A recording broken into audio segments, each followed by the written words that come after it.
And now, your reigning, defending, greatest wrestling podcast of all time. This is Let Me Book the Territory, the podcast for smart marks and nostalgia nerds. Featuring A-Dub. On site, and it's on site. B.A. How can the heel heal off on the heel when the heel is healing? And E-Ray. No wrestling moves, just hands. Just hands. Powered by the Embrace the Turn Up Network in partnership with the Inaudible Ruckus Podcast. Welcome to the madness here.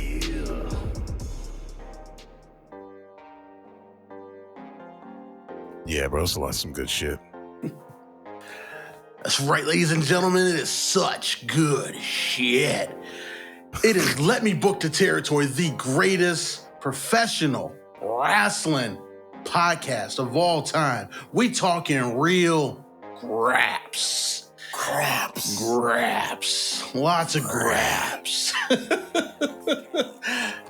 For this evening, I am your host. I am the pod guy, the pod tribal chief, if you will. They call me A-Dub. They call me Dubson Reed. But tonight, I am Dub Graps.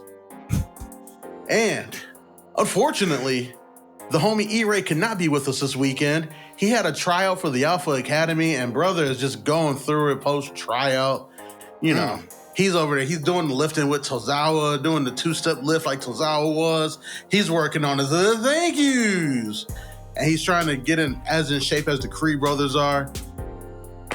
But man, he couldn't make it. He's tired. And the homie BA is getting the clubhouse ready because this weekend, ladies and gentlemen, the Wiseman and Dubson Reed himself are going to join BA to cover Crown Jewel and talk everything Crown Jewel. I'm probably going to do it live. Y'all going to love it. It's going to be the greatest thing ever. That being said, joining me to talk about this week in Graps is the wise man himself. I am talking about Sean from the Fourth Rope, light-skinned Keith Sweat. Sean, say what's up to the people. It is nothing but the greatest of what's up to the people. Again, like he said, it's the light-skinned Keith Sweat, the glockiest of the Lesners. Helia Dragunov for today because, boy, some of the things that we had over this week of Graps has been absolutely insane, and I cannot wait to actually get into depth with it. Good, because we're not going to talk about any of it. Because since there's no E-Ray to stop us, we're just going to talk about Will Ospreay matches and Kushida's run in New Japan as part of the Time Splitters. Okada on Dynamite? Woo-hoo! Oh my God. We are talking about Alex Shelley matches from TNA. We're going full Team Canada. We're doing all of that. We're going to talk about Nigel Guinness and Daniel Bryan's rivalry in Ring of Honor. We're going all Graps. And of course, I am lying, ladies and gentlemen. I just need to freak out E-Ray one good time. I know he's listening like, what the fuck? Oh, God, he's going to listen to that shit. Like, what did they do? What are they doing? They're killing it. They're killing the entire pot. All the goodwill we put in. Nope, we're not doing that. We're not doing that. All right. So we were going to talk about the homie E-Ray's history of Halloween costumes because he's been wrestling themed in Halloween costumes for years now.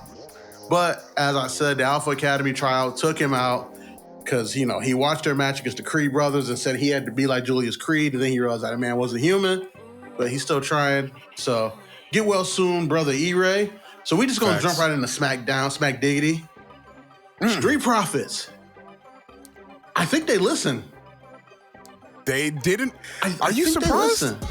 Does not all of the Fed listen to the greatest wrestling podcast known to existence? I realize like all the writers do, Triple H does, and Shawn Michaels does. But I feel like sometimes we say specific things to guys, and I feel like they're starting to just go to creative with our ideas instead of waiting for creative to listen to the pod. Because we've been saying timestamps like, hey, listen to this. This would work. Why are we doing this? Why are we doing this?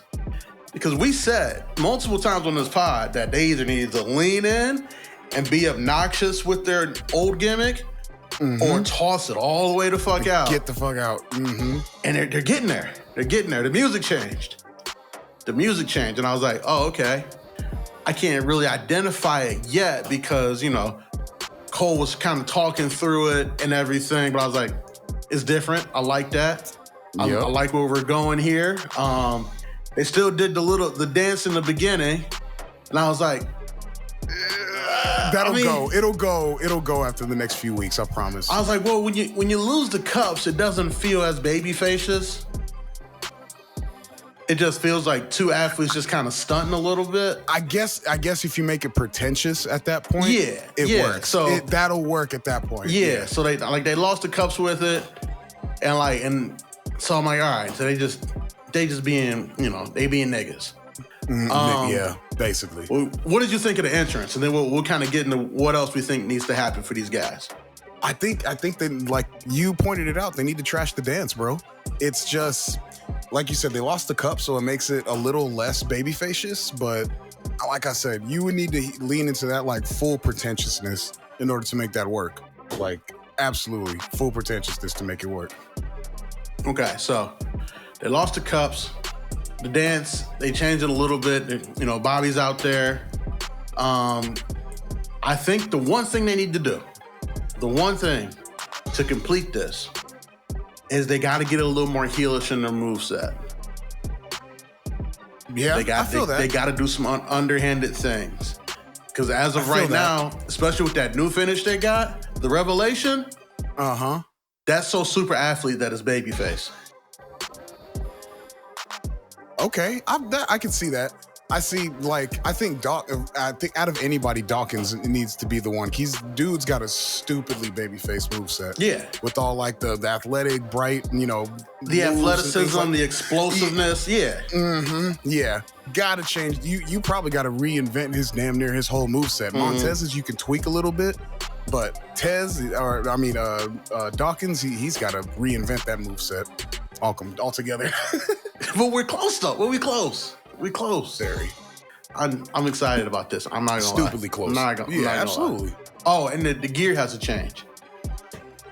What would you change the gear to? It's too sparkly. What would you change? Like just number black and just gray, and take out the sparkle. They can do black and gold. It just can't be sparkly. You can be flamboyant and still a heel. What are you talking about? Yeah, you Seth can be Rollins flamboyant. did it for the longest. You can't be sparkly. Pretty Deadly? What are you talking about? Well, hold on. Bless you. You're good. I got you. Thank you. I mean, Pretty Deadly is a little different because, like, that's their whole thing. Their whole thing is flamboyance. If your whole thing isn't flamboyance, none of you can be flamboyant. Okay, I'll give you that. You can't be that makes sense. Tough, beat up niggas, wear nice suits things, and they be sparkly. You can't be sparkly. You can't sparkle. You got to be all the way in or all the way out, basically. Edward Cullen sparkles. Can't do that. I got you, bro. Yeah. Okay. You know. I feel that. I know no one was ready for a Twilight reference, but we're here now. My wife loves it. Trust me, bro. You can't be full Jacob all the time and dark and brooding all the time and then sparkle. You just can't. You got to walk. You got to be inside or outside. Exactly. One or the other. Exactly. One or the other. Exactly. I did not know I was going to make a Street Profits Twilight reference when we started this pod, but here we are. Definitely putting on the cover art. Oh, God. Oh, God. Oh, shit. We're here now. We are here now. Other things on Smack Diggity. L.A. Knight. Yeah. First contract signing in the WWE. First of all, interrupting Roman Reigns. That was my shit. During his entrance. I think no one else has had this approach to a Roman Reigns feud. Yeah. Everyone else is just like, try to body him, try to be the bigger guy, all this. LA Knight's like, I'm going to just disregard you and then take your title in Saudi Arabia. Like, straight up. Other people's approaches are like, I'm sick of you and your family doing all this stuff. I want the title, or I want to beat you. LA Knight's just like, hey, yo, fuck you. Why? Because fuck you. That's why. Because I'm him. Because I'm him. And fuck you, in case you forgot. I'm that guy. You're garbage. Give me your title. Yeah. Get out of here. And I was like, this is such a fresh new take. It's not about vengeance.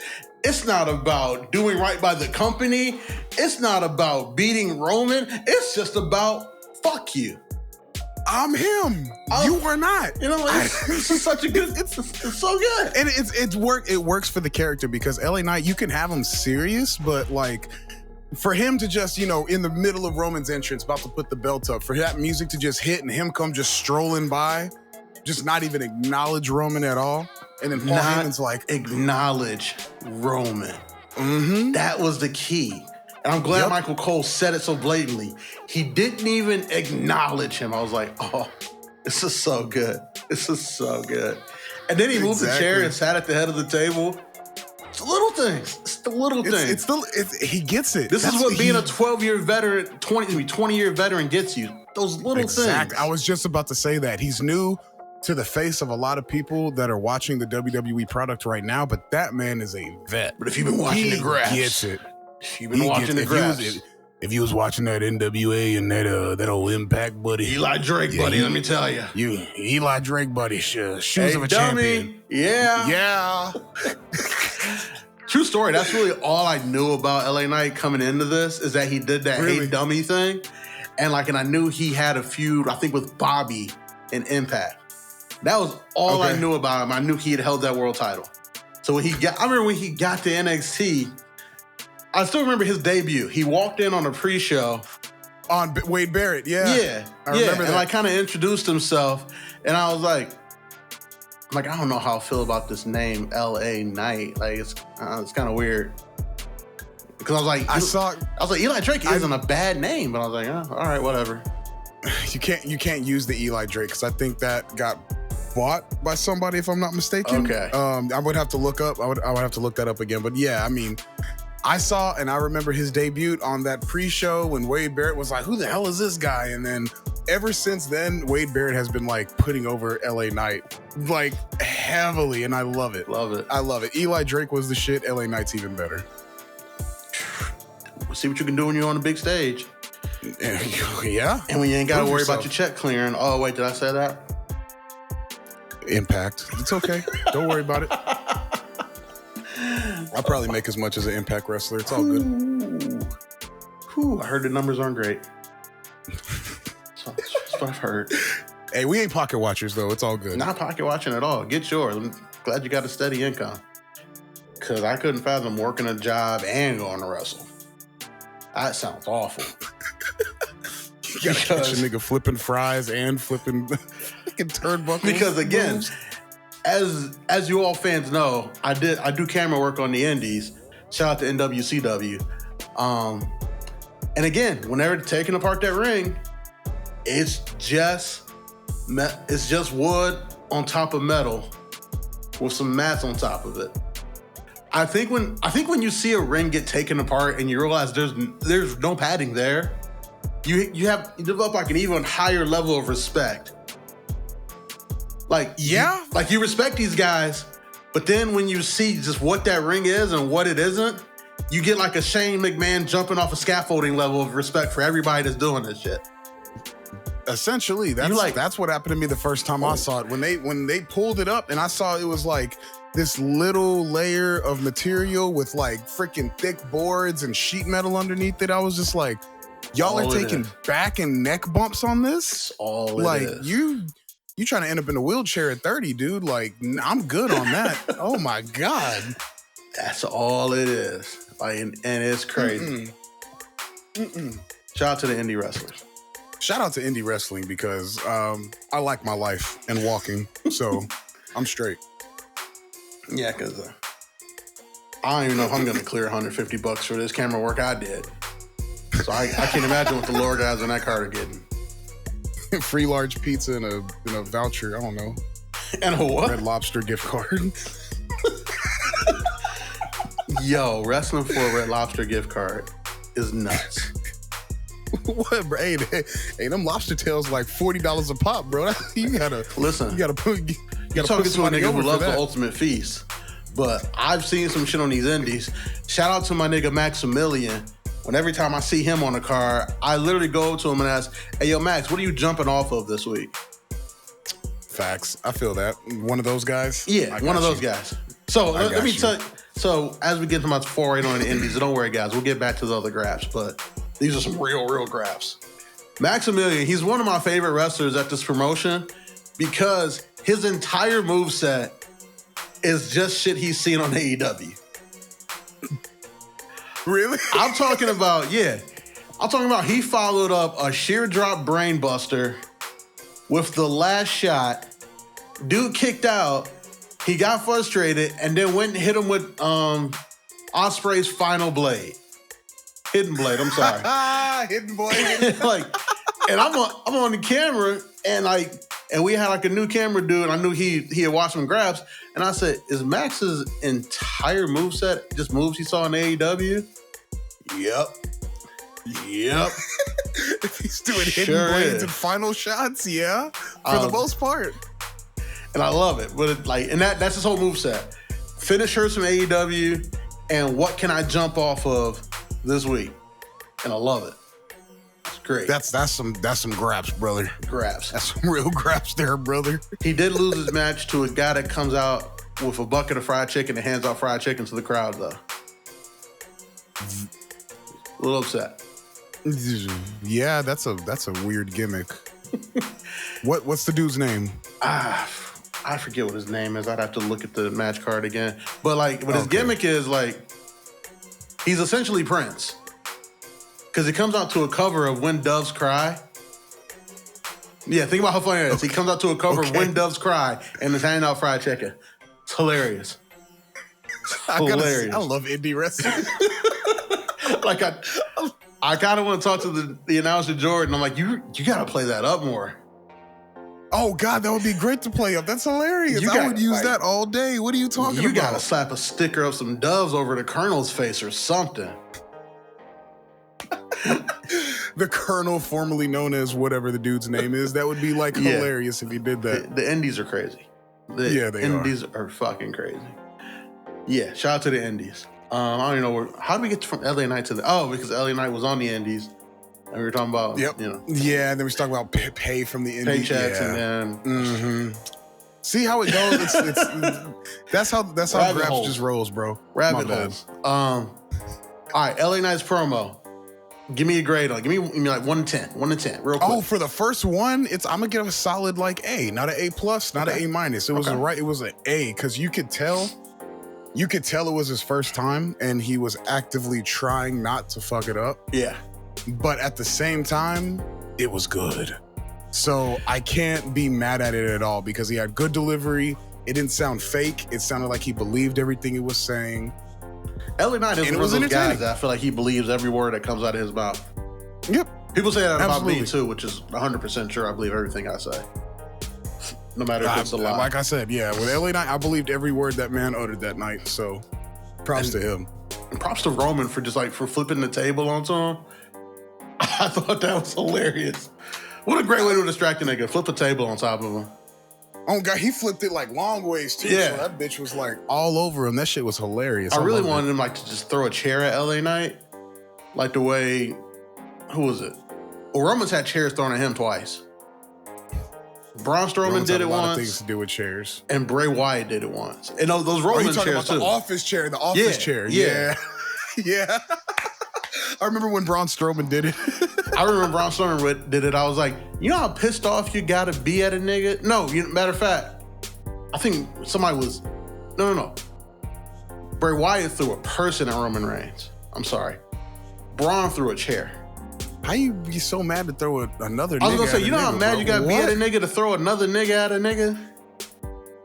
R.I.P. Bray Wyatt, yes. Yeah, but I really wish Roman would have done that because that's a new level of anger to throw office furniture at niggas. I wonder what he did to make a nigga that mad. Flipping the table is one thing. Picking up an office chair and having the strength and explosive nature to be able to throw it. That tells you that gym regimen is different, for one. Insane. Oh, God, yeah. That motherfucker pumping iron like a bitch. I need to get my ass back. You gotta be angry. You gotta. That's rage. Yeah, that's rage. That's white hot rage like that. That ain't anger. That's rage, my dude. Yeah, you got it. You gotta be just so upset that the devil on your shoulder, girls another devil on the shoulder. It says, throw the office chair at that nigga. You gotta kill that nigga. He gotta go. He gotta go. Send him with me. He gotta go. He gotta go. He that much a threat to you. Y'all can't be on the same plane of existence anymore. He got to go.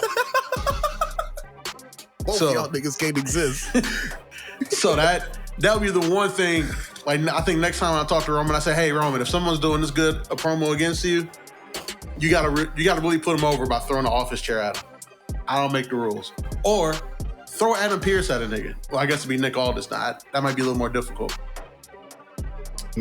Yeah, no, Adam Pearce would be easier. Yeah, you can throw Nick. That'd be funny. You can't throw Nick Aldis at a motherfucker. Nick Aldis would probably pick you back up and slam you at this point in his career. He still got it. Still a big guy. I'm waiting for that match. We fantasy booking that. Adam Pearce versus Nick Aldis. That's happening. At Survivor Series? Survivor Series, I don't know. I'd say sometime at least before Rumble. Ooh, I like it. I like it. Rumble or before, it's happening. Because Nick Aldis is only like 36, 37, I think. Nick Aldis held gold less than a year ago.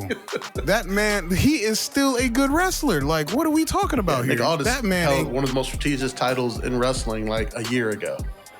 Exactly. A year ago. Nick Aldis could take the suit off and put on some tights and some boots and wash 60% of the roster, if we're being completely honest. Ooh. Main roster. Okay. Main roster. NXT, there's a lot of people in NXT that would wash him. But yes, main roster. I'm glad you brought up NXT because we just gonna get straight to it. Oh, okay. There's some other stuff happening on SmackDown. It was cool. It's cool. Bianca's promo was cool. Cool. I'm lying. I didn't like it. Are they just gonna turn her heel yet? I don't think so. What are they doing with her? They kept her on the shelf. They brought her back. I think they now what? I think they just legitimately just gave her some time off. Like, yo, you've been going like crazy for forever. Just have some time off, not injury related. I don't know. Yeah, but what are you gonna do with her now? You're throwing her back into the scene. Like, what are you gonna do? Well, here's the thing: like, they can't turn her heel because she's clearly like the top challenger to EO, and EO's a heel and a faction of heels. Yeah, I get that, but it's like, I don't know. I felt Bianca needed to turn when the Profits turned and kind of just throw her in there with Tez and Doc to get her out of that main event picture of the title because people were starting to get kind of tired of seeing her there. Couples should always be on the same side. Not the same side, but you were an avid NXT person. You remember Heel Bianca. Heel Bianca. You remember Heel is Bianca. So much money. It's money. Now imagine Heel Bianca with all the work and promo talk that she's gotten in the last few years. Here's what I would also say. Heel Bianca's promo to us. Face Bianca? So we're talking about dollars. They're talking about checks. Face Bianca is checks because you got kids, specifically little black girls who love Bianca Belair. They love her. They love her in a way that they never loved Sasha when Sasha was a face. And don't get me wrong, Sasha was a beloved face. But the level of like love that little girls have for Bianca, that's why we call it a Jane Cena. I don't think they're gonna turn her heel for a long time because they see they can just print money. And John walked around the company for 2 decades because he could print money. They could put out the same t-shirt 12 different times. They would just spin the fucking color wheel. What's the 3 random colors this time, John? Speaking of which, when I got home from work today on the WWE Network, because I got VPN action over here, they were showing the Firefly Funhouse match. Nice. First time I watched it in a long time. First time I've watched it since Bray's passing. And I was like, this is kind of sort of genius. Even more so now. Why you say that?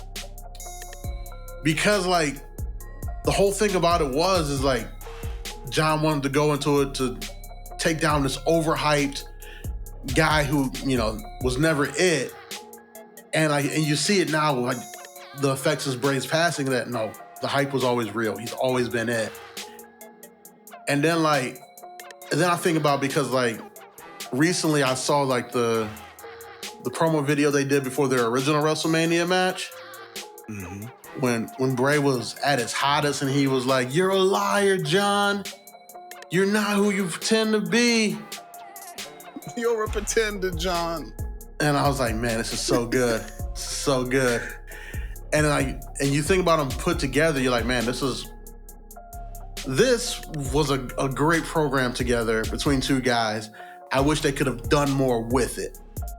Like, I wish there wasn't the 6 years between the two WrestleMania matches, because that's enough time to forget how amazing that original program was. Mm-hmm. Like, had they been able to, you know, do the Firefly Funhouse thing within like 2 years later, whew. Would have been absolute fire. Absolute fire. Absolute fire. Because nice tad bit. Because John's talking about like my legacy and what I believe in. And I show up, I put in the work, I shake everybody's hands, and you know, I go to sleep late, I wake up early. All the eat your vitamin shit that Hulk Hogan was talking about without that. But then you got Bray, and Bray's like, no, you're a liar. You hold people down. This is what you do. And then a couple years later, like, you get guys like Roman talking about, we don't need you here. Go home. Get out. And then he actually leaves, and you see all these people rise to prominence because the specter of John is no longer there. And then he comes back, and if you do this right then and there, that 2 years after, when he tries to come back for a minute, say he loses to Roman, and then John comes back. Ooh. Like, say he comes back right after Roman's like, he says to Roman, I'm still here because you can't do your job, and then he loses to Roman. Say Bray comes back right there, and they do the Firefly Funhouse. Now you talking something crazy. Now that would have been. Now you talking high crazy. Roman in a fire. I couldn't even imagine that.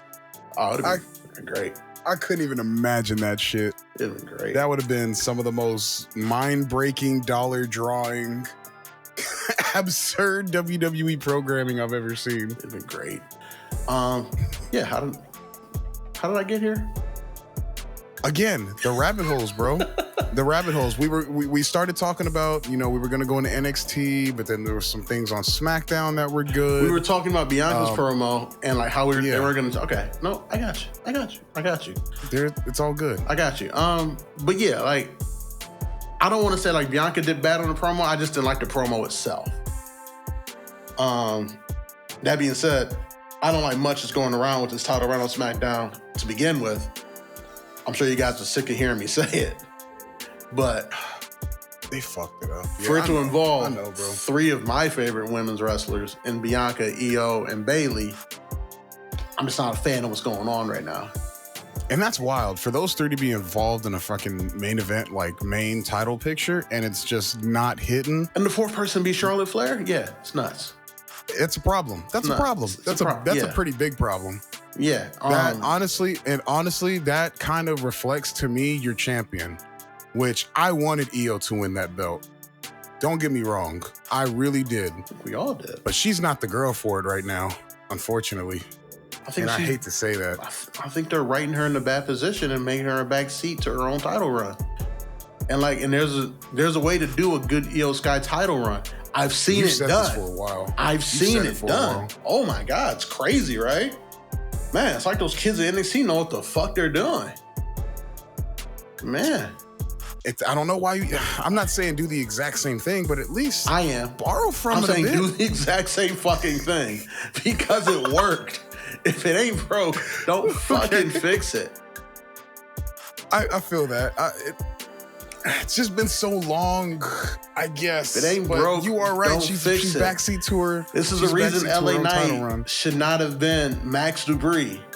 Because he wasn't broken in NXT. That shit. He wasn't broken in Vince thing, NXT, though. and he was on the cusp of something special. That was a Vince thing, though. He thought he was too old. Vince doesn't like, 5'11". Old. He doesn't like 5'11", 40-something-year-olds, okay? If you're old, you got to be at least 6'5" with, 100 pounds of muscle on you, bro. If you're old, think of the 40-year-olds you that got are to be Damian Priest. You got to be Damian Priest, Bobby Lashley, or you got to be Rey Mysterio. Or Styles. Or something like that. Or somebody that's, you can't mess with no more. Other than that, get out of here. Go put on this set of glasses and belt. Go get some male models. And then go have a talk like a, completely different guy. Like we didn't just see you at LA Night a month ago. But yeah, it's whatever. Yeah. But yeah, if it ain't broke, don't fix it. And you know what? They're doing that with the Creeds. They are doing that with the Creeds. That is different. Alpha Academy did an open challenge. I had no clue they did an open challenge. Apparently they did it on Twitter. I do love how WWE is just like involving social media in like their promotion, and like even if you didn't see it, here, we'll just post it up real quick. And you're like, oh shit, they did? What? The Creed? What? Because again, another match that we booked on this show. Alpha Academy and the Creeds. I want to say it was about a month or two ago. Yes. We booked it out and we got it. They're listening.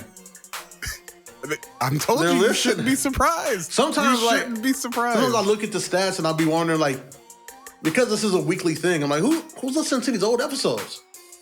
Creative. Don't worry, guys. You're gonna cut me my check one day. Don't worry. You're gonna cut me my check one day. We're gonna prove it. You're gonna get royalties from every creative decision ever fucking murmured from this show. I promise. Day. Y'all gonna fuck up one day and can go somewhere you've never been, and I'm gonna see some listens, and I'm gonna make a call. Don't make another New Zealand trip, because we ain't had no New Zealand listeners in a long time. Shout out to New Zealand. If y'all make a trip to New Zealand, and I see some listens, and I see some shit that we said, call in payroll. Slap it on there. Here's my social. Here's my routing number. Here's my accounting number. Here's the amount of money you owe me. I won't even charge you for the merch attached to these ideas. Just run me my money. That's all I'm asking. And run my friends their money too. We've been giving y'all shit to these damn shows for 3 years now. Sell now. crack to get Royal Rumble tickets. Oh my God. No, we gotta sell Coke straight to Tony. Huh? What? Huh? What? Yo, it's E-Ray, the quasi-bad guy, the Diet Coke of Evil, the side god of pod, and I'm here to tell y'all, come check out my show, Binge Flicks and Chill. You never know what you're gonna get, but we always talking some good shit when it comes to television and the latest movies. So we want to bring y'all in. We want to make sure you have a good time. You learn something, you laugh, you cry, you might stab a nigga or two. I don't know what you're gonna get, but that shit's popping. So come check out Binge Flicks and Chill. And it's me, E-Ray, and I'm out. Okay, we're off again. Creeds. Oh, fuck, we keep doing that. Creeds. Yeah, Creeds and Alpha Academy. Creeds. It was booked by the territory here, which is absolutely amazing. Further proof that Julius Creed is not human? One-armed freaking, just, I don't know, Just man. straight standing up with a whole human whole person in full suplex form. And not just any human. Chad Gable is fucking ripped. So that means, and if you guys don't know, muscles weighs more than fat. As two fat guys talking to you, he's dense. And just stood up, walked him over to his corner, tagged his brother in. His brother's like, oh, me Brutus, me grab Chad. Because as much as I love Brutus, he is a Neanderthal. And I mean that in the best way, in all love. And like, I never seen anything like these guys. I thought it was an interesting decision to have them win the match. Why? Because they're not getting called up yet. And Alpha Academy is being put together as a tag team again to kind of restart this tag division along with New Day, DIY. Who else? Yeah. Yes, Finn and Priest.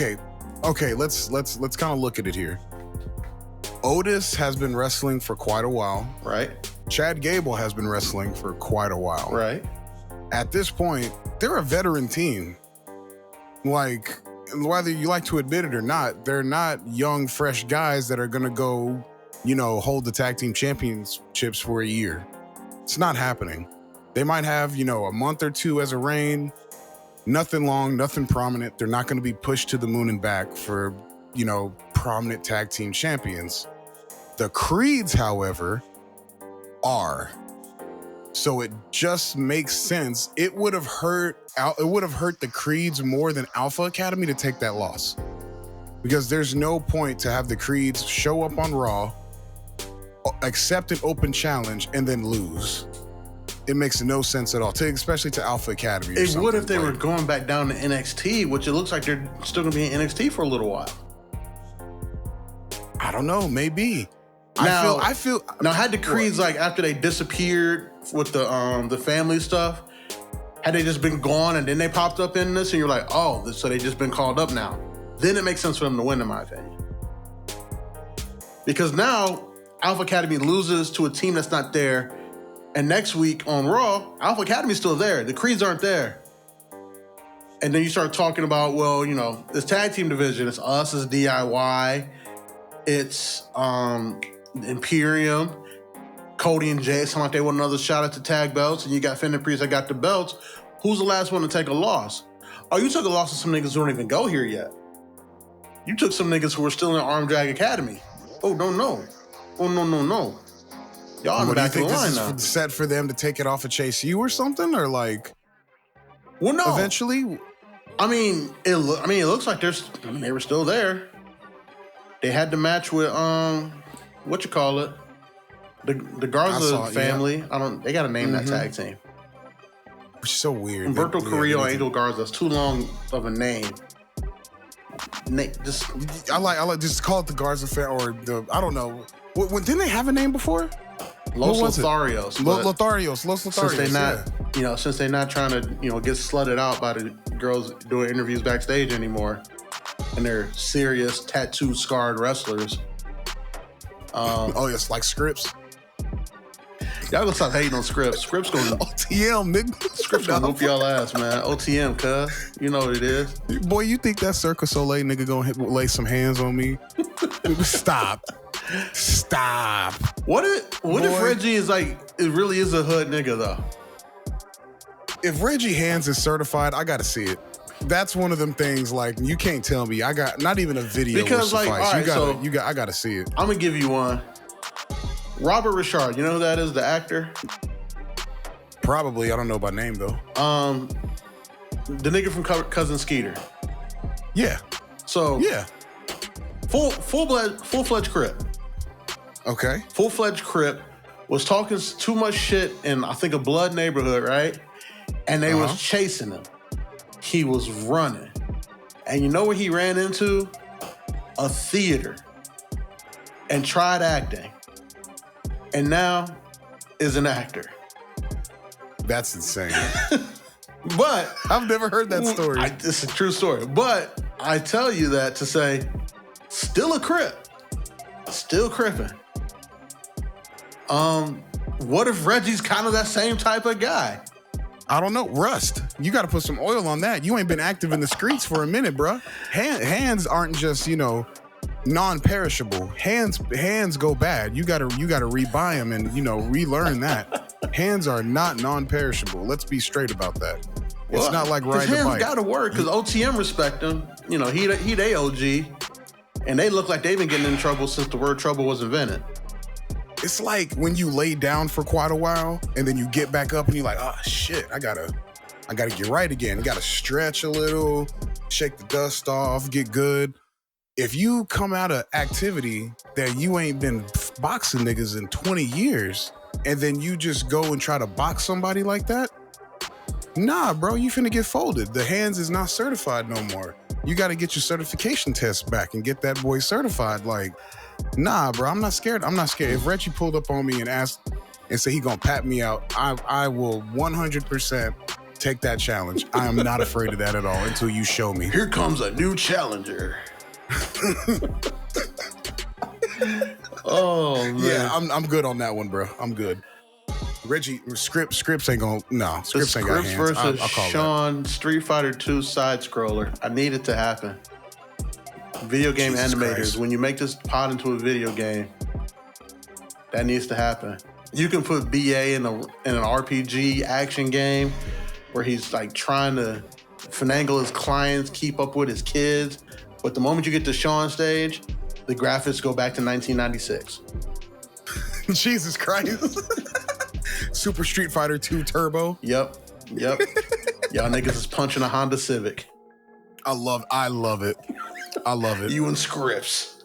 No, it's got to be the taking care of business tank. Ooh. Ha ha ha. Shout out to Shotzi. And as E-Ray would say, the hoots. The hoots. We love the hoots. Yeah, no. That was very creepy in the pod, by the way. Yo, he told me to make it creepy. I know I'm he sorry. did. I didn't realize it was gonna be that creepy. Hey, I'm an audio engineer. You asked me to do something, it's finna happen. Okay. That was very impressive. All right, Creeds, not human, won the match. Hopefully they're getting called up soon, because that would make that tag division whole lot of fun. Explosive. Whole lot. I love it. And then the day they break that Creed tag team up, Julius Creed to the moon. To the moon. Because that guy has, as Dusty would say, it. And he couldn't say it if he wanted to. Ooh, that boy right there, boy, he have it. If you never seen it, I seen it. That boy there got it. You know who else has it? Sami Zayn, when they let him go. That came from the heart. That promo? We knew what he was talking about there. Okay. Dub, I think you said it in the group chat. If you know Sami Zayn and read, if you know more than just he's a wrestler and his actual beliefs and things like that, you know exactly what Sami Zayn was talking about right there. And if you're not politically inclined with the, today's happenings, you should just go look it up. Look up Sami Zayn's background and what's going on in the world right now. And 1 read + in between 1 the fucking lines. always equal 2. I watched that promo and I was like, yo. I've always thought Sami was good on the mic, but this was different. Sammy grabbed the pistol, started shooting. This was different. He was leaning out the car like Joker in The Dark Knight with this one. Now that's how you shoot. That's a bad boy. He was going. And I will say, I am very impressed that he kept saying Judgment Day, because we know he wanted to say something very different. I was like, ooh. I'm like, I know what he's talking about. Is he gonna keep us cool this entire time? He did. Is he? Props to Sammy. He kept us cool. Yeah, props to Sammy. He kept us cool. But I was like, man, like for them to work this into the story and to give this like such impassioned play about this war between Sammy J and Cody and friends versus the Judgment Day, it made it just so much better. It added so much to the story. We always say wrestling is about telling stories, and when you can work real life into it, you get some really good stuff. For them to work Sammy's real life passion about what's going on in this world into the story, chef's kiss. Beautiful. Thank you. We did the same shit. Beautiful. It was great. And I'm glad, because I was sitting there watching it at the same time, and then you sent that shit to the group chat, and I'm like, yeah, Dub sees it. Dub knows. Dub knows. Geopolitical politics are another one of my things. Oh, God. The motherfucker was spitting fire on that mic about that shit. Fire. They were very smart to have Rhea not say anything either. Like, oh, great. They just have them sit there and just have them sit there and stew about it. Yep. Mm-hmm. I was like, they played it perfectly. They played that perfectly. Like Bravo to everybody involved in producing that segment. Yeah, that was great. So we're getting closer and closer, and Survivor Series is still going to be like some amalgamation of like Judgment Day and Bloodline versus Team Sammy J. Cody, right? I was thinking it's either going to be like match. What I'm thinking is Priest is probably going to be either out or World Heavyweight Champion by then. Ooh.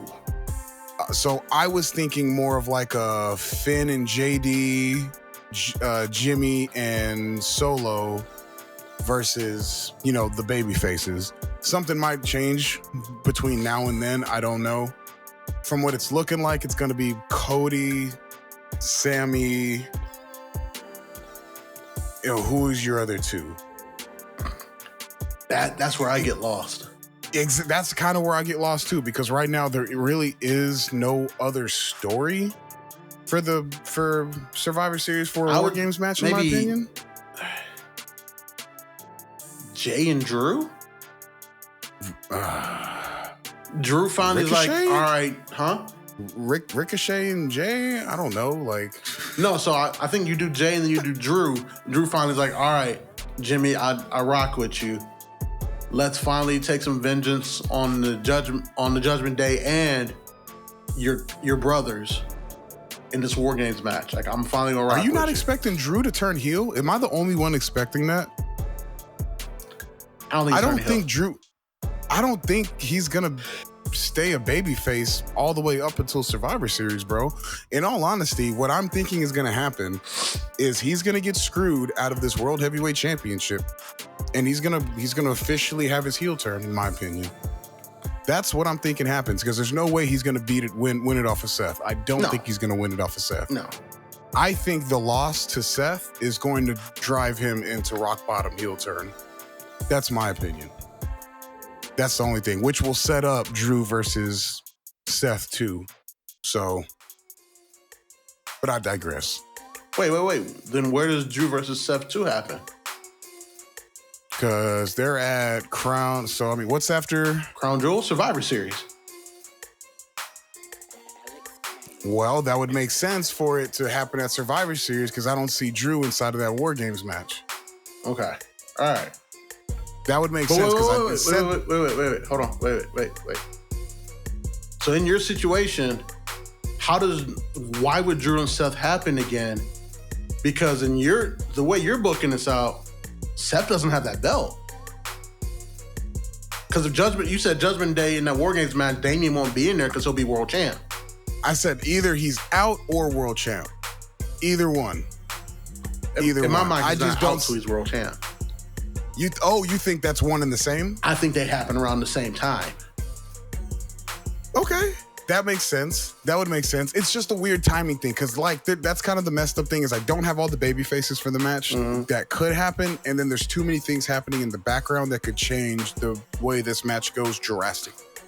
So yeah. I feel like we're in the wheelhouse of it. We just might be missing one or two pieces to the puzzle. I agree.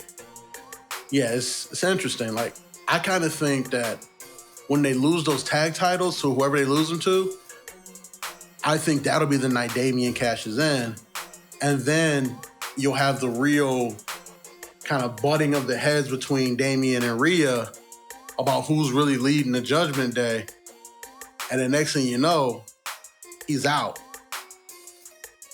And then from there forward, Damian Priest is a babyface, because the WWE has been talking about, we want a Latino babyface champion. We want it. That makes sense. I could see that. I've always been seeing him leaving the Judgment Day very soon. Yeah. I've been wanting it to happen because Damian Priest, he was on an uprise for the longest.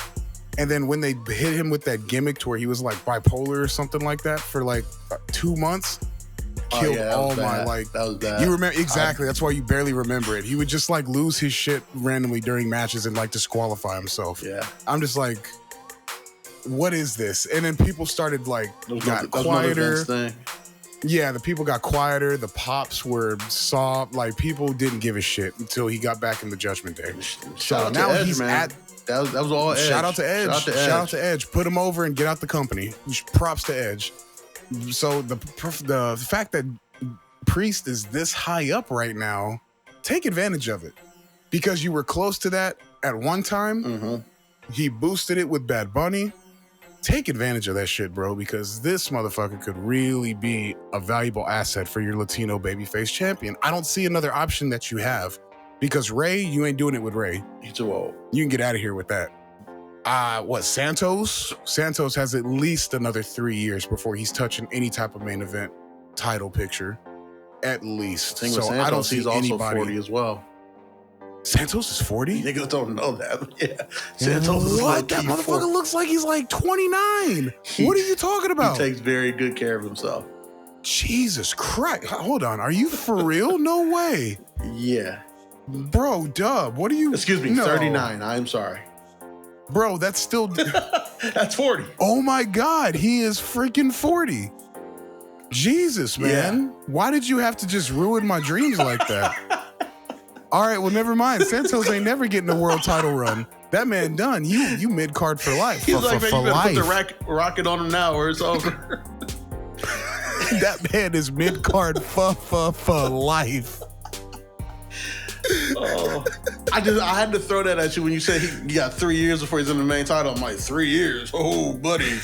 Let me tell you something there, brother.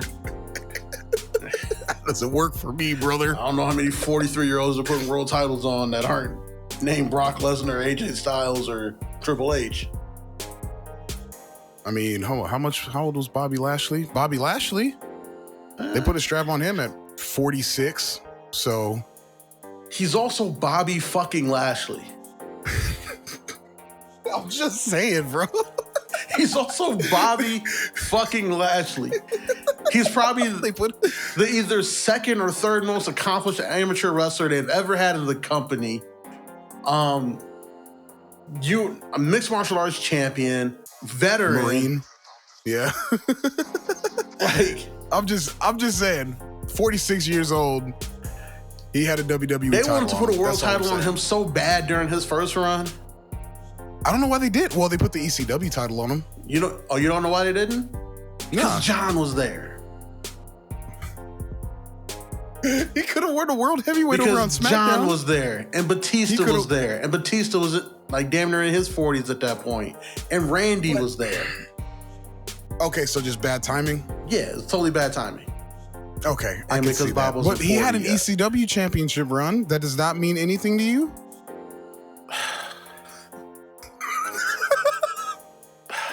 All right, never mind, bro. You good? Don't even say nothing. Don't even say nothing, bro. I mean, did he get an Impact? Did he get an Impact title? I think he got an Impact title. He won like every Impact title twice. Yeah, that's why I'm like, he had an Impact title run. So I mean, that has to count for something. It does. So I mean, yeah, he had an Impact title. Listen, that ECW title, like, it means things for certain people.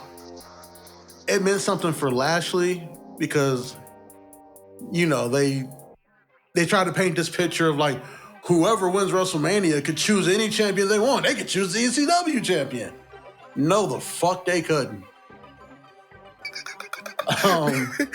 But they painted Lashley as that guy, like, ooh, this matchup could be great. Like, nigga, shut up. It meant something when CM Punk held that belt.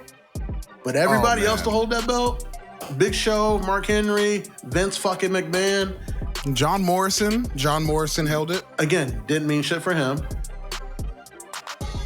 Damn, bro. Yeah. I mean,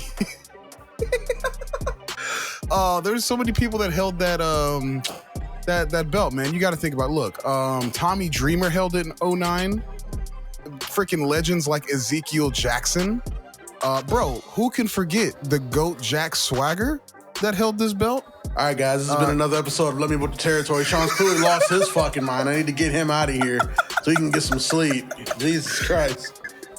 He just mentioned Ezekiel Jackson. Ezekiel Jackson and Jack Swagger. Two of the best ECW world champions in the early 2000s. I thought we were off the rails when we were talking about indie wrestlers taking bumps, but then he brought up Ezekiel Jackson. Buddy. What's wrong with Ezekiel Jackson, bro? What did Ezekiel is this like Ricochet hate like equal to BA? What did he do to you? It's not, it's what did he do to anybody? He was a good wrestler, man. What do you mean? He's WWE, FCW, you know, TNA, Lucha. I mean, what else did you want from Ezekiel Jackson, bro? Charisma? A personality? Good wrestling? 5-star matches? I'll take watchable moveset? 4-star matches. Just something of entertainment Anything. value? Yeah, entertainment value of some sort.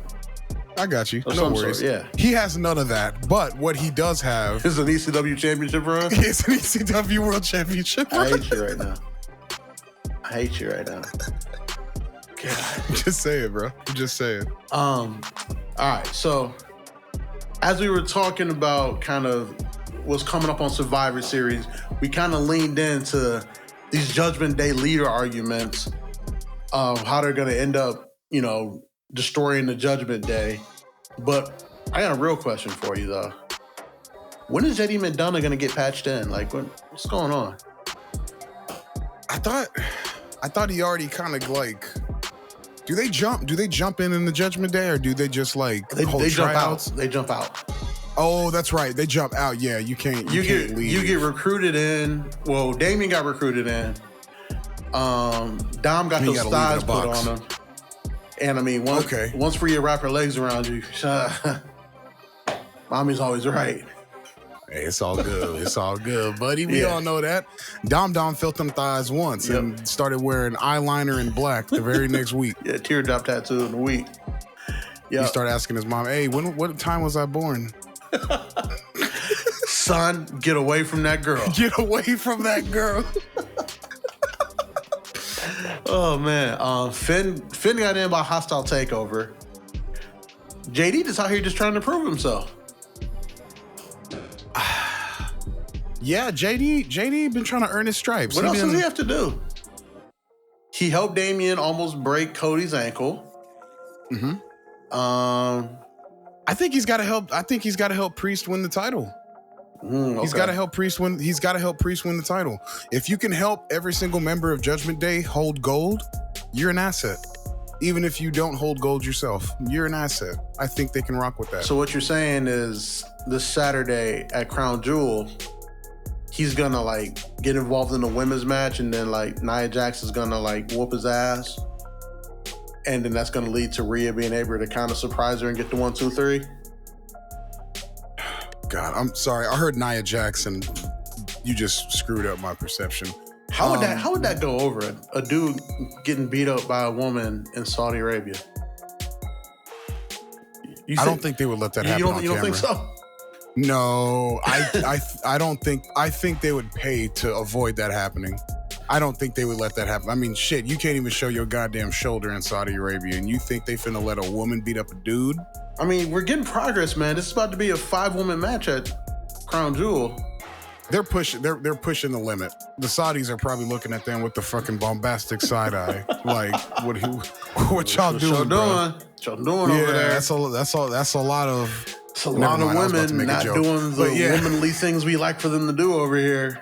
That's out of the normal there, buddy. What are y'all doing? I don't like that culture you got going on there. It feels real Western over here. These are not our ideals. No, she cannot hit a man. Yeah, you're right. That probably will happen. All right, so Damien has to get help from JD, and then he shakes JD's hand.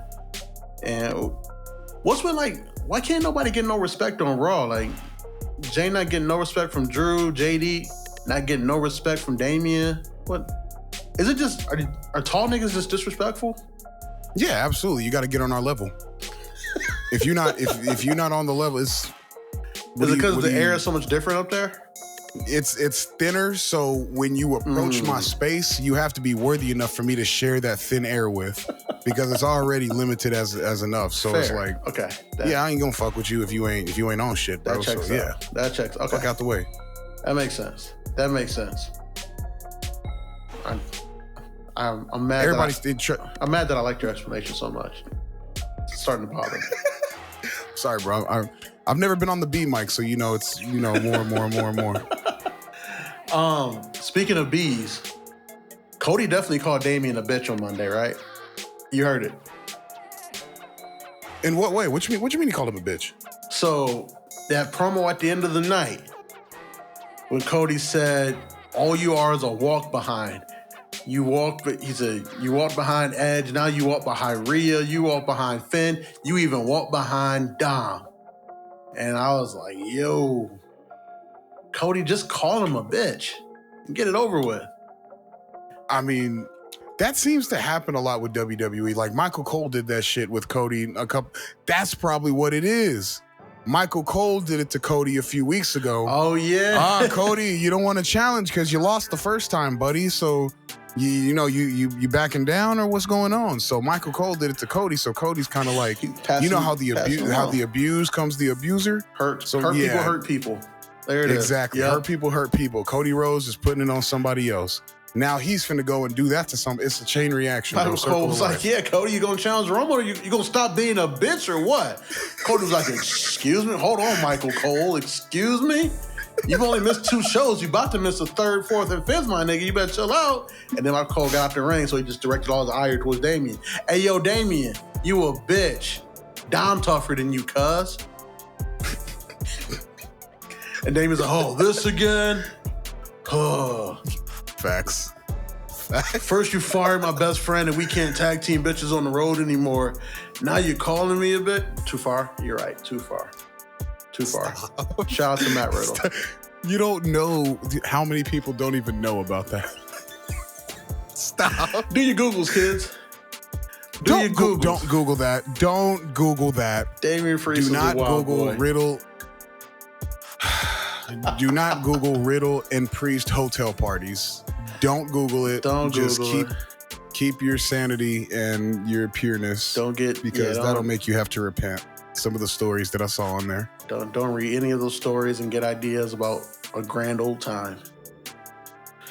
Oh, good times. Drugs are a hell of a thing. But moving on. Drugs are awesome. I miss drugs. What do you got to miss them, bro? They're all around you. Some of them are legal where you are. Weed isn't a drug. It's not. It's a plant. It's not. It grows in the ground. If you set it on fire. God. Exactly. You set it on fire. What Cat Williams said, and if you just so happen to set it on fire. 3 things happy. Hungry, happy, and sleepy. Boom. Shout out to Cat Williams. Shout out to Cat Williams, bro. Shout out to Cat Williams. Shout out. Somebody who's been bitched out before as well in fights with teenagers. Remember that? Yep. I remember he got beat up by like a middle schooler or something like that. Yeah. Cat Williams was getting beat up like it was the NXT parking lot. Speaking of NXT, oh, you like that transition? Right? That was a good I messed with that one. I like that one. Yeah. All right, keep going. Halloween Havoc was takeover-esque. Ooh, that is very. That's a high honor to give that. Night 2 specifically. Night 2 specifically. Okay. Okay. I love Night 1, but Night 2 specifically, takeover-esque. Like, you talking about Wes Lee coming back to work, no more choice time off for him. He said, I want that North American Championship, and he whooped Dom's ass. After Dom had a really good match with Nathan Frazier, man, he just keeps stacking up good matches and good matches and good matches. They need to put some type of title belt or Heritage Cup on him or something. I say that, but then I think about how great Noam Dar is at everything he does. Supernova 11 super fan over here. Oh, I know. Yeah, you love Noam Dar. I noticed that. Huge you fucking fan. love Noam Dar. Huge fan. I've never seen anything Noam Dar has done, and I'm like, oh, I wasn't vastly sports entertained by that. Nope. Noam Dar is fucking gold in my book. And him like running around that graveyard haunted house thing with the rest of the Metaphor dressed as the Mystery Machine crew looking for the Heritage Cup. Gold. Shout out to Lash Legend in the Velma uniform. The Velma costumes are Steph Curry from 3 every year on Halloween. Listen, this is a Lash Legend, Jakara Jackson fan. Pop. Miss Jackson. Let me talk to you. That's all I'm going to say. Shout out to Lash Legend as well, but she is a married woman. Leave her be. We don't need to pull out the penalty box. It's just us two. BA got it with him. I don't want to have to pull out the extra dub. Don't do it. Just saying. Miss Jackson, let me talk to you. Let me talk to you. Let me tell you about some graps. My bad. I didn't mean to. Show you a wrist lock. I'm sorry. What were we talking about? Halloween Havoc. Yes. Yeah. Put me in an arm bar. I'm sorry. Well, yeah, nope, go ahead. Camel What'd you clutch. say? All camel clutches, brother. Bronco Buster, baby. Nah, let's other than that, yeah. Sorry, Lash Legend and Noam Dar. What were we saying? Wolf Jericho. Oh, what's wrong with you? What's wrong with you? Fuck. It's all me. Lola Vice. Since we're talking about beautiful women. Yeah, Vic. Oh, Vic. Lola Vice, Vic. What up, y'all? It's your boy Smiles, a.k.a. the hip-hop Adam Schefter, a.k.a. the Josh James, a.k.a. the pod-headed demon. I just wanted to let y'all know to tune into my show, The Music Impulse, Inside the Anartiverse, every week. On this show, you got me doing one-on-one interviews with different people such as podcasters, artists, entrepreneurs, all types of people. You might even check out some of my episodes where I got family on it. You know, just get to know me a little bit more. Hey, just know, just tune into the show, The Music Impulse, every week inside the Anartiverse. It's your boy Smiles and I'm out. Very proud of Booker. He did not say she was spicy as tamales or anything racial during that match. So proud of you, Booker. So He probably got warned. for the first time in months. I'm so proud of you. Last month was Hispanic Heritage Month. I'm surprised he pulled that shit. That's so proud. So Good job. proud. Good job, Book. Because last week he definitely bust out that Dante Chen needed to get the Bushido, the warrior spirit, to be the Lexus King. You laugh. He said that live on fucking television on a Tuesday night. He said it. I heard it. And all right. Booker T alone is one of the reasons, like, I guess I still wish I had like roommates that watch wrestling, and I'm so glad when I like start texting you guys that you're watching at the time I'm watching.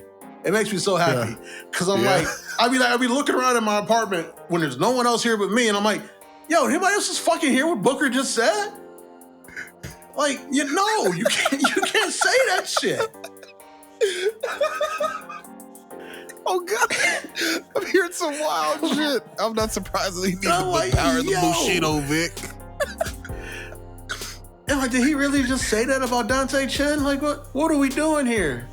Oh God, that's some shit. He probably got warned about that. That's that early 2000s WWE shit. He said something about like Electra or Lola, something about Salsa Verde, and I was like, no, why?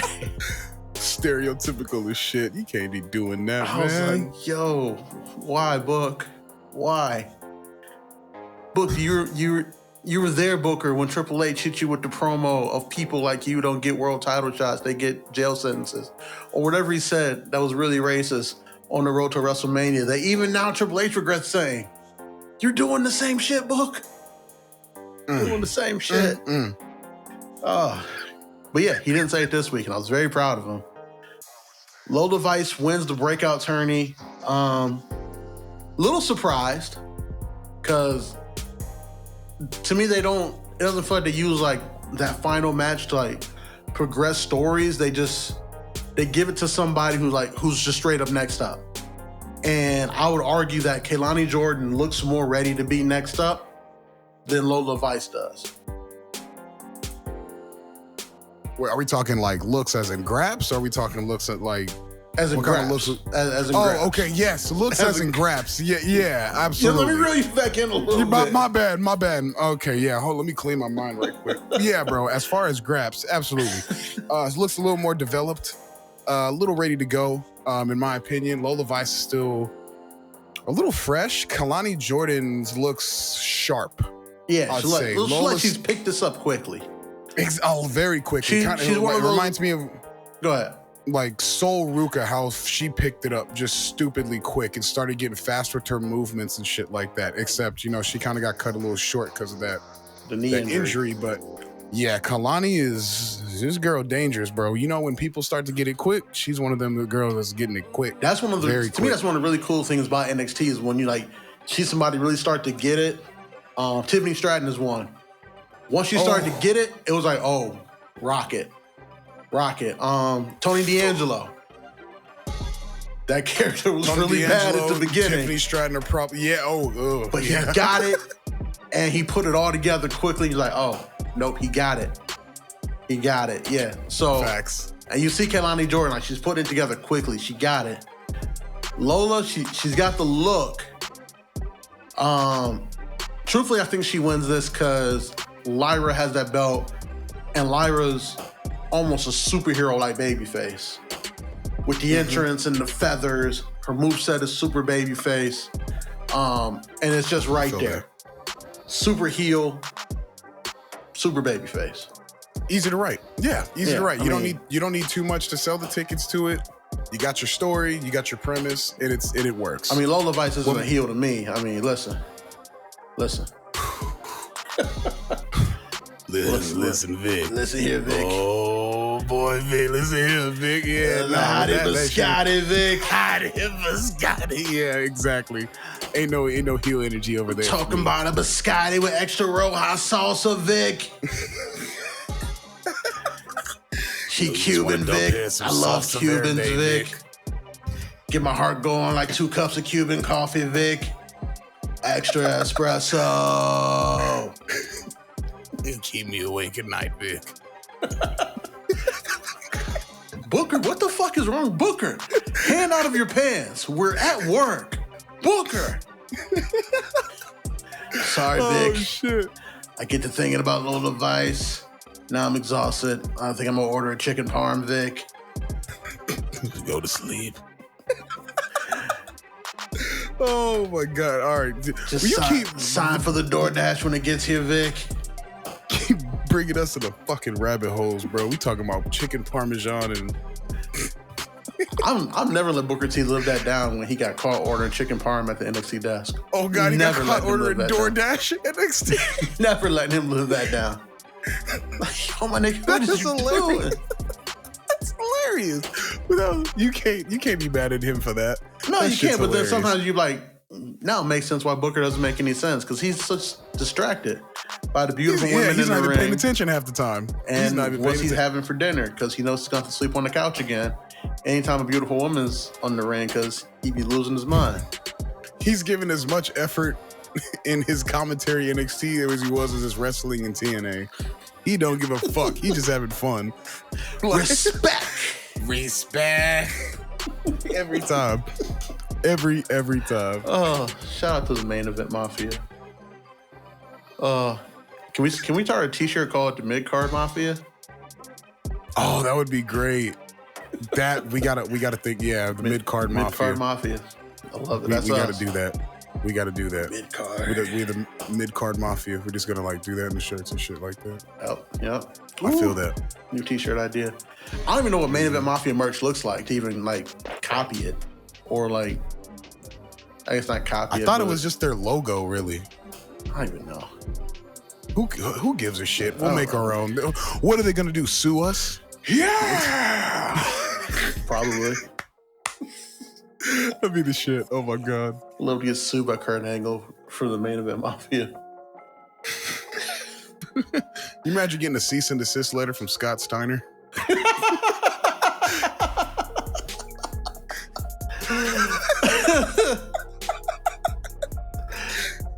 Now listen here. You're gonna stop stealing my shit. Now holler if you hear me. Or deposit it in my bank. Oh man. Every time. Scott Steiner. Some weird shit. I'm sorry. Like, can we talk about the Popeye muscles that Scott Steiner had? Oh my! You can't even look. If for all the listening now, go back, listen to the episode of the BA show that is coming out. We did Halloween Havoc 98. Scott Steiner's muscles on there. You remember the SpongeBob episode where he got the blow up arms to go lift weights and shit like that at the Sean, at I'm the 35. park? I didn't watch SpongeBob. SpongeBob was in the 90s, bro. What you talking about? 35. You were like 17 when SpongeBob Exactly. came out. I was 17 and not smoking I know weed every 30-year-olds that still watch SpongeBob, okay? How much weed do they smoke? Okay, got you. Never mind. Yes, but it Smoking was with like you a this scene. weekend will be the 4th time I've smoked this year. Oh, God, you finna smoke a lot. I'm sorry. That's BA, I'm good. God.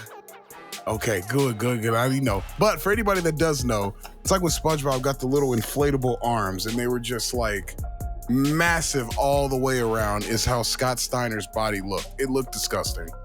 He has Popeye muscles that eat more spinach and grow more muscles.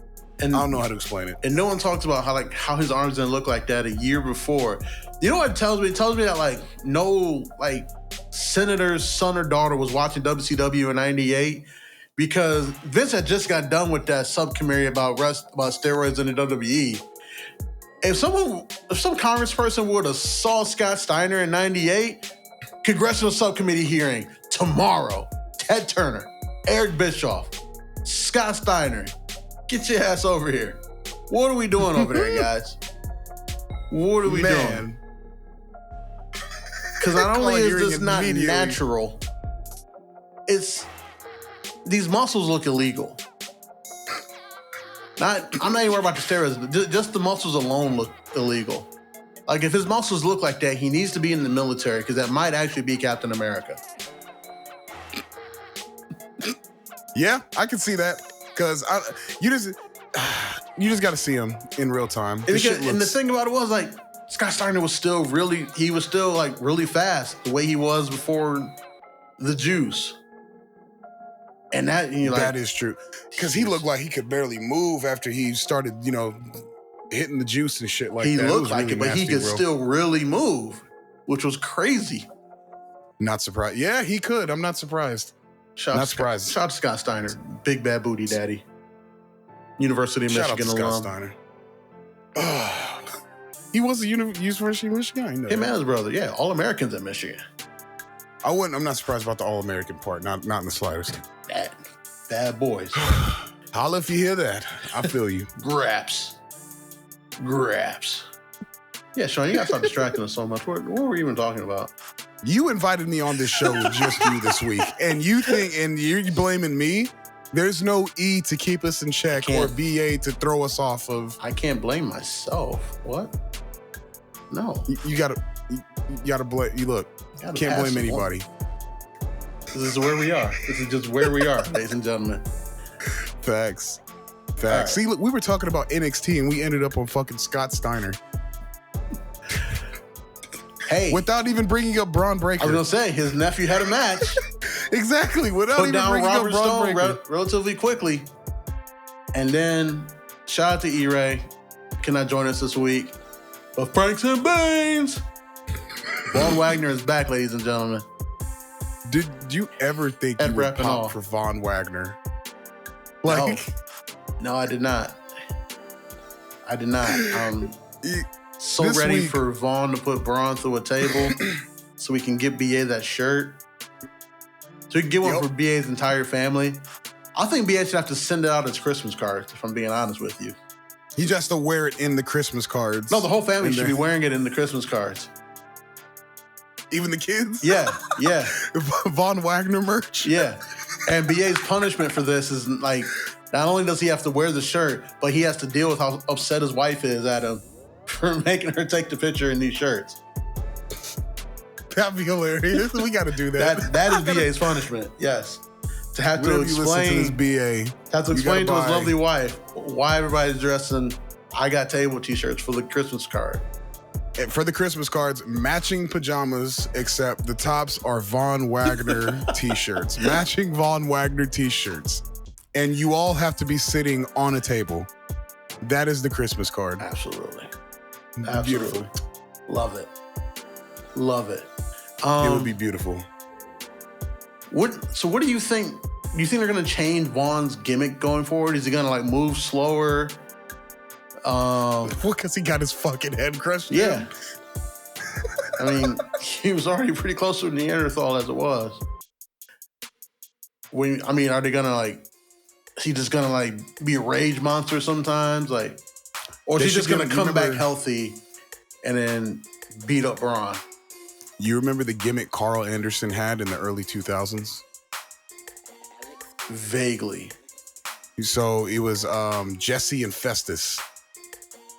And basically his gimmick was whenever he heard the ring bell, he just went fucking berserk. No, that was Gallows, wasn't it? Or Gallows, Luke Gallows. No, what? Or was it Andrew? I thought it was Andrew. It might have been Gallows. It was one of them. Because then he joined the Straight Edge Society and they gave him his real name back. It was Gallows. Yeah. It was Gallows. So that was his gimmick for the freaking longest. I think whenever he hears like the sound of a table breaking or being set up or something, he should just go fucking insane or something like that. Have him an audible cue to just have him berserk out because he had this head injury on Braun Breaker. I like that. Not mad at that. I fuck with it. Not mad at that. Does Vaughn move past Braun to get a title shot? Oh, what? At what title? North American? I mean, do you feel like he's worthy enough to be going against the Mad Dragon or Carmelo Hayes right now? Look, man, when you get a victory over Braun Breaker, I feel like that puts you in line for a title shot at this point. In this NXT, didn't you niggas hate Braun Breaker as a champion though? I still hate Braun Breaker. Well, I like heel Braun Breaker. Then what? But I'm saying, like, logic wise, he's probably I think he's like the second or third longest reigning NXT champion ever. Mm-hmm. I feel like once you get a victory over the second or third longest reigning NXT champion ever, you get a title shot. Okay. I can see that being justified. He could probably force his way into a title picture like that. Maybe make some type of match a 3-way or a 4-way pause, but like other than that, me personally, I'm not booking a one-on-one straight up title shot right now with Von Wagner. Not me, not I. You telling me you wouldn't want to see a guy with a head injury take an H-bomb from Ilya Dragunov? Could you imagine Vic losing his mind? Like, Vaughn just came back from an injury. Ilya, don't do it. H-bomb! Smash! And then they're like, guys, Vaughn isn't moving. And then he just starts twitching. Come on. Do it for that reason alone. Okay, if it's just for the wrestling and entertainment purposes and we are clear understanding that Vaughn isn't touching that belt at all, yeah, cool. No. Cool. Yeah. To me, you book it to further get the people to buy in of Vaughn fighting his way up back from that injury. I feel that. You know, he gets this crazy victory over Braun Breaker and then gets a title shot out of it. They're like, yo, you're real impressive. You beat Braun. Braun's one of the greatest NXT champions of all time, blah, blah, blah, blah. Title shot. And then he gets his H-bomb thrown at him. Because you can build it up, the story of like, you think I'm ready, Stone? Braun, I know you're ready. And then like, I don't think you can beat him. I know you can beat him. Because you're my friend. My brother. BET send off. And then Ilya's like, there's no friends in this, comrade. Only pain. That dude is Russian. I forgot. And he just drops an H-bomb and Vaughn's just sitting there twitching at the end while Ilya's doing his arm waving. Yeah. The man's just back there twitching. Yeah. And that's your story when to finally build Vaughn towards something at some point is he really has to come back from not only having his brain crushed, but having this crazy rush and drop this sharp elbow and like stab the back of his brain like a fucking Mortal Kombat movie or something. Fatality. Beautiful. That is my favorite. Side note, watching the main event from this week's Halloween Havoc, that shit has been my favorite finishing move in all of the WWE right now. That shit is so brutal. Fire. It's so brutal. It's so brutal. And the way, and I think if it was delivered by anybody else, I wouldn't believe it. Only the freaking fiery madness of Ilya Dragunov delivering that damn move with his short, like, stocky ass is like the best thing ever. Like, he seems crazy enough to just do a move that in any other realm is like murder. Essentially.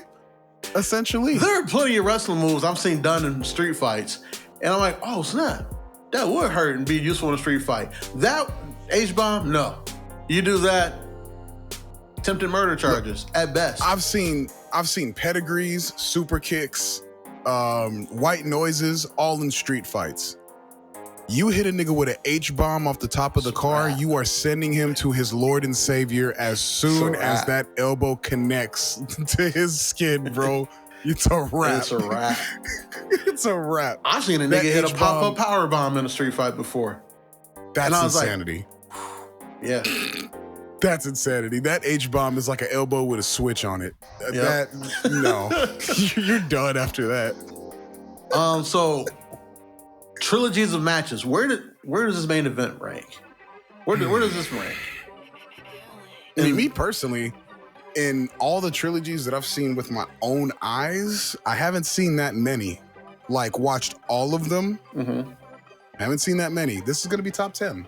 Okay. All right. I mean, easily. For my own personal wrestling that I've ingested, top 10. So if you can show me 10 other trilogies better than Okada Omega in this joint, hey, take it. These are the best ones that I've seen, man. Exciting. And plus, I think Ilya Dragunov arguably is top 10 wrestlers active right now. Yeah. He's up there. Period. I'm thinking like Okada Omega. I think Okada Omega. Joe. Punk and Joe could be cool. And then I would say like Steen and Generico. Yeah. Shit, in wrestling? Damn, dude. Rock Austin. I mean, yeah, you could, I guess. Shit, man, I don't even know. I mean, like, grap for grap, Ilya and Melo is better, but when you're telling a story, Rock Austin is the better story because that was long term. Yeah. From 90s to 2000 storytelling. Get it. Pound for pound, punch for punch, Canadian Destroyer to Canadian Destroyer. Ilya and Carmelo got it, bro. Yeah. I don't like. A month ago, I would have told you like, nah, bro, ain't nobody beating Okada and Omega. Like, the fuck? Like, but now, arguably, that shit was more entertaining, bro, because I just like Ilya Dragunov that much as a wrestler. Yeah. That shit's just entertaining. Styles and Cena, that's a personal one for me. I would say personal, I get that. Because the first one, it was a good match, and then you had the heel turn with, the club helping out. The second one, when Styles beat him clean at SummerSlam, that again, as an old school AJ Styles fan, that was vindicating. I was like, see, that's what I was talking about. That nigga's the best wrestler walking planet Earth. And then the third one at the Rumble for the title, to me, that's a modern day classic. That is a modern day classic of a match. I'm trying to think of some other good trilogies. I mean, unless you go far back, like Flair Steamboat type shit, like that's really that's a series of matches for your ass. Flair Steamboat and Steamboat Savage. I'm just saying. I mean, other than that, I mean, you got to think like what? Who else have? Batista and Triple H. They had at least like 4 matches together, bro. Like main event card matches within the same year to 3. Pretty sure them. I would give Melo Ilya the edge on that one. You give Melo, okay. I would say that. Other than that, I mean, do you count Ray versus Eddie? Count? That wasn't a trilogy. That happened twice. Did it only happen twice? Ladder match at SummerSlam and then WrestleMania 21. Well, as far as Halloween Havoc, if you're counting, and the original. If you're counting Halloween Havoc, then sure. But that's 5? That's like 8 years in between the match. I would count it. Okay, if you want to be technical, Halloween that's not even the same one promotion. Of the greatest matches I've ever seen. Okay, yes, absolutely. If you're counting cross promotion, between any year, technically they have had a trilogy. But in other technical terms, within WWE, they have never had a trilogy. Okay. Because technically that's Rey Mysterio Jr. in WCW. Don't be that guy. Don't be that guy. Not the same guy. Don't be that guy. Not the same guy. One's a junior, one's not. I'm just saying. All right, is this Trillo better than Mello and Breaker? Fuck yeah. Yeah. Sorry. I like Carmelo Hayes. Braun Breaker ain't putting up a candle to Ilya Dragunov as far as grabs. Is this trilogy better than the trilogy Samoa Joe and Shinsuke had over the NXT title? That was so good they took it on 2 continents. I would say, I don't know. I fuck with Joe, bro. That's hard. That's a hard one. Big Samoa Joe guy.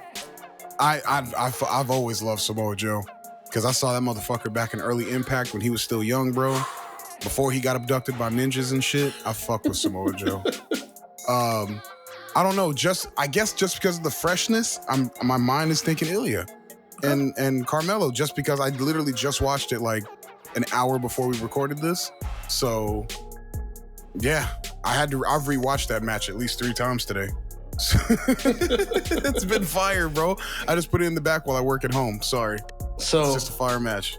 All right, so we've established that it's up there.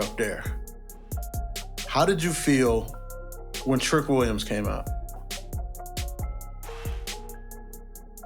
Now this shit is some storytelling. Because NXT, and I see over the last 2 months, I see why y'all have told me relentlessly that NXT is the best wrestling TV show. Because even when it's not great, it's still really good. It's never bad. It's never bad. This week was really good because you had the card, and then you had like the hosting of Halloween Havoc, and then all like the promos and segments, and then the freaking Ilya and Mello for the main event, and then Trick. You just saw the face on Mello when Trick's music hit. It's like it was Halloween and Mello like it's like how it goes. It's like when you ran off on the plug and then that motherfucker catch you when he gets out of prison later on. You're like, oh shit, that motherfucker got out. Oh damn, I'm done. Like, yeah, bro, Trick. And then you saw him get him up off the ground, but then I think it cut to Baron Corbin whooping Ilya's ass, yeah. Ilya's ass. So I'm like, shit, man, all right. I want to see where this goes. Cause that was just like oh damn, is this like I know you did it, or I know you know who did it, or like you helped do it? I don't know. Because everybody's telling me you did it, but I don't want to believe it. Exactly. Like, you my boy, bro. I don't want to believe this hearsay, bro, but Streets is saying you did it, bro. Like, I got to see what's going on next week. This is cliffhanger television. This is the essential Batman going off the cliff and then jumping out and then pausing it in midair back in the fucking 70s. Like, oh, what's going to happen next? Find out next time on Dragon Ball Z. Like, you really got to tune in next week. You like, you got to tune in. You got to. You're like, yo, what happened with them? And then you got the other thing. We know Ilya not going to let that shit slide. Expect Ilya to be the first motherfucker out next week on NXT. He about to show up to NXT next week suited and booted. And one of them crispy, nice-ass suits come out there and just call out Baron Corbin and whoop his ass with a suit on. Ilya the type of motherfucker to deliver an H-bomb with a 4-piece suit on. With a 4-piece, with the handkerchief still with in. the handkerchief. And not even a tie, an ascot. A full-ass ascot. Oh my God, motherfucker got the Stacey Adams with the ascot and the handkerchief, bro. Still in full tact. Yep. Not messed up at all. Yep. Not creased. Deliver an H-bomb and then just pop his suit jacket and walk away. Some Gus Fring energy. Yep. And something just... They get back there, McKenzie asks, Ilya, what happened out there? Well, McKenzie, in my country we say, blah, blah, blah, blah, blah, blah, blah. I think you Americans translate it to Baron fucked around and found out. What up, y'all? It's your boy Free, aka Free Illuminati, aka Young Freezer Burner, aka the Black Peter Parker, aka Poon Knight. And I want y'all to check out Blurs in the Trap, the new podcast with myself and my boy Dr. Jones, dropping in the Anotherverse every Monday. Come check us out. Get all your daily Blur content, nerd culture from a Black perspective. We've got other pods doing it out there that we support, and we wanted to add a little bit of our own flavor to the mix. So check us out every Mondays in the Anotherverse. Peace. Essentially. I need him to say something like that. And find out. Ilya would say some shit like that. I know he would. As a Russian, Ilya is such a nigga. We've booked it so much to where Ilya should say some fucking amazing things. He just never... He was so close to calling this man a bitch last time. So close. See, it was right there. I was like, do it, Ilya. Call him a bitch. Call him a bitch. I didn't call him a bitch. I need you to call him a bitch. It would have been beautiful. Because there's a language barrier there, so people can't read between those lines. It's great all the time. Because you was calling him a bitch, or I needed you to call him a bitch.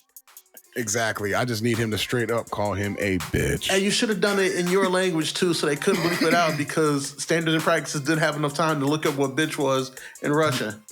7 seconds before the live broadcast hit the airwaves, yeah. Because they be cussing in other languages. Oh God, yeah, bro. I've heard some of the things like Io has said in Japanese and Asuka.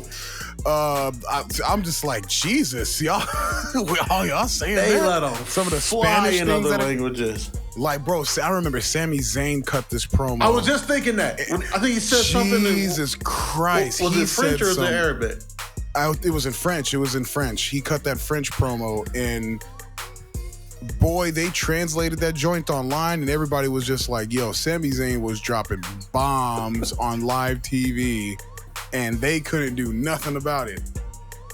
It reminds me of the Bad Bunny interest in Puerto Rico. That song they was playing. Bro, that was some little dark ass shit. I was like, oh, I got that shit translated. I said, they played this on national television on a Sunday afternoon? Oh my God. Yep. Let's see. Your gun don't fire, pussy I don't miss? I was like, oh, this what they doing. He said, motherfucker, you ain't got no bullets left. I'm like, what? Yeah. I was like, oh, this what they doing? They not checking nothing. He said in the song that one of the bars is, I'm always with the Zetas. What? You what? Bro. He said, motherfucker, you're a pussy, you're a reporter. Like, on Vince's PG programming, sir? What is this? With 20,000 people going bar for bar. That's why they was so lit. They was like, singing oh that God. like it was Sweet Caroline at the end of the bar full of white people.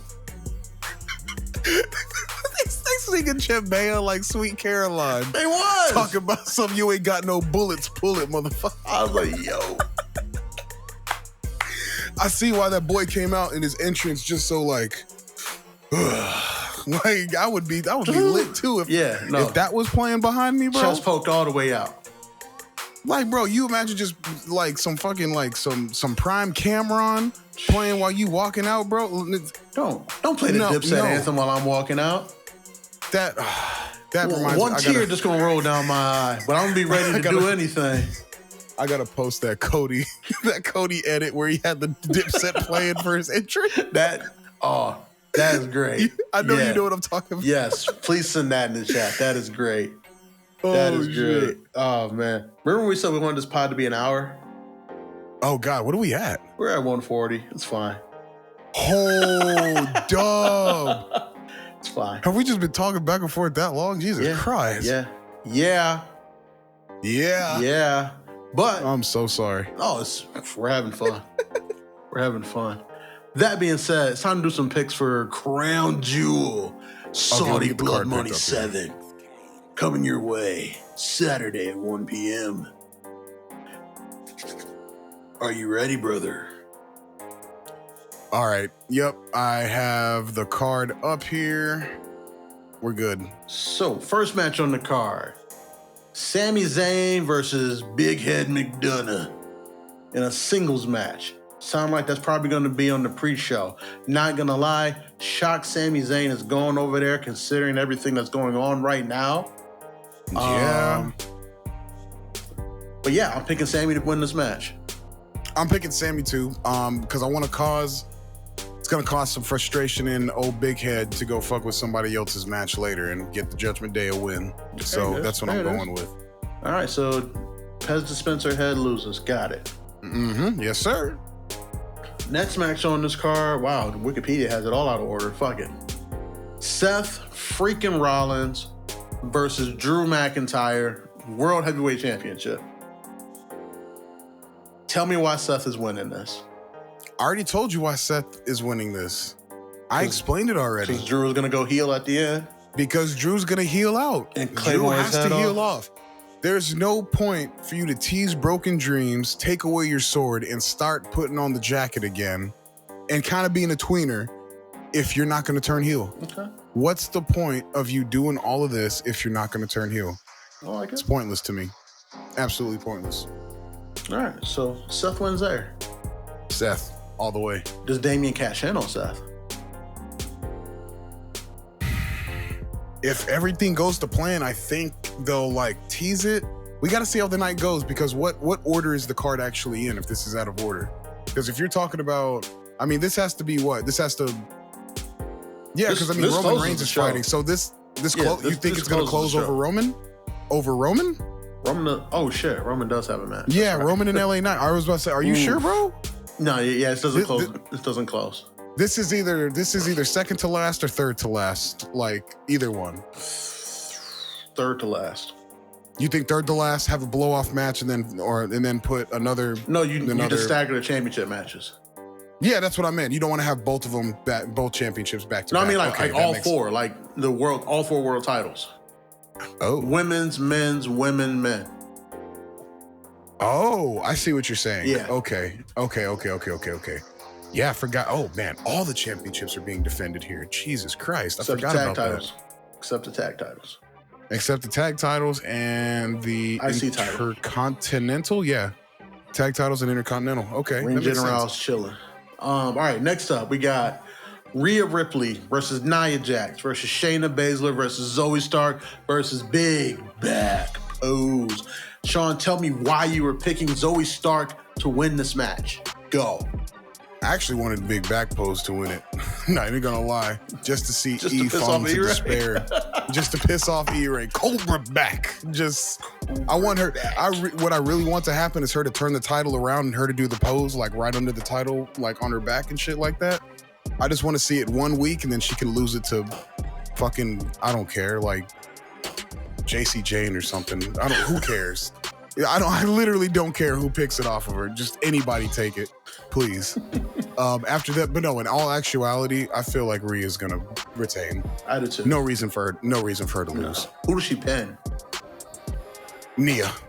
Really?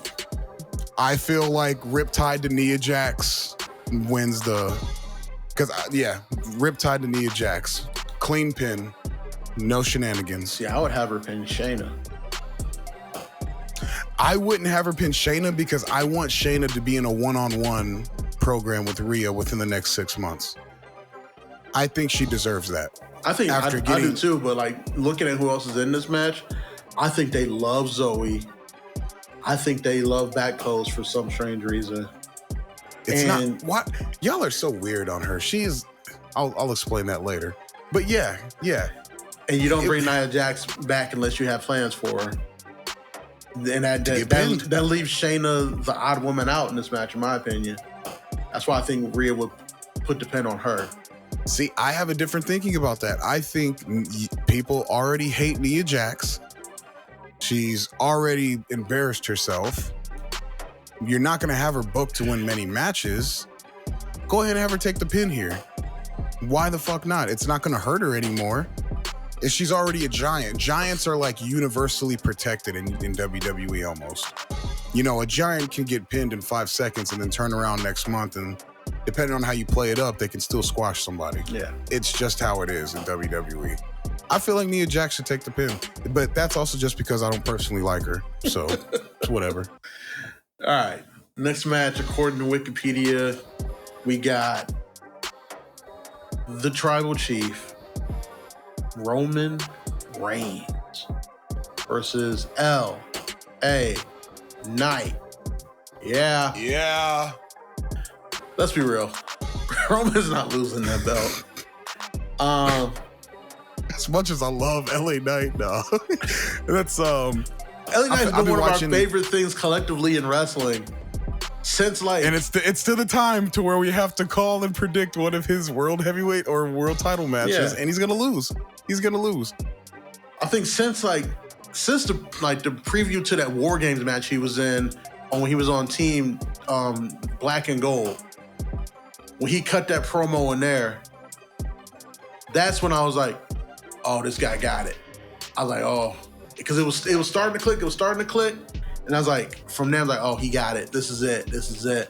And then they gave us 2 months of Max Dupree, and I was like, I hate this. I hate it. I hate it so much. I think the first time I saw him on NXT programming, it was he was with DIY when he cut that promo in the locker room. Yeah, that's what I'm talking about. Yeah, that was okay. That's what you're talking about. It was right before the War Games was match. That Black and Gold? Well, I didn't think Team Black and Gold versus Team 2.0. Team 2.0 was Braun Breaker, Grayson Waller, Tony D'Angelo.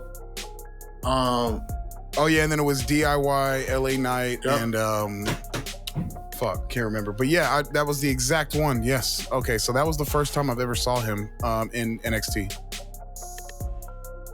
Yeah, so that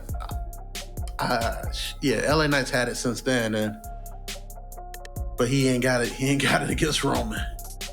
Unfortunately, not. Roman's gonna put him down, and Roman's gonna talk his shit. It's gonna be great. I'm not gonna lie. Look, here's what you're gonna get though. Because I've been seeing the videos. Roman is practicing taking in the BFT. It's going to be such a huge pop seeing Roman take a BFT in Saudi Arabia. You're gonna see it. It's gonna look beautiful because Roman. I don't know if you've seen the videos. Roman takes that move the best. Hands down. Have not seen anybody else take a BFT as good as Roman Reigns. That's an interesting take. I like that. Next up on this card, we got Rey Mysterio defending the United States title against Logan Paul. I think it's time. Do you? Okay. Because I do as well. I think it's time. I do as well. Having Logan Paul parade this championship around the world does nothing but make it more important. And I don't even like Logan Paul. It's not even like I like him personally. Like Logan Paul was the annoying ass YouTuber that kids watched when I was like, getting a little older. Right. So when I saw him coming to WWE, I'm like a little indifferent. But now I get it. And seeing the match they set up, and especially like, oh shit, they got a Saudi match with him and Rey for a title. It makes no sense to bring Logan Paul all the way to Saudi Arabia and Rey Mysterio all the way to Saudi Arabia for a mid-card title fight just for him to lose. Like, the dude's fought Roman Reigns and gave him a run for his money. What is he doing losing to Rey Mysterio in a mid-card title fight? No sense. It's time for Logan Paul to get belted up. And if you don't like it, deal with it.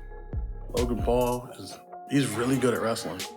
He's really good at professional wrestling. I didn't want to admit it. And I saw him live. The first time I saw him wrestle was at WrestleMania.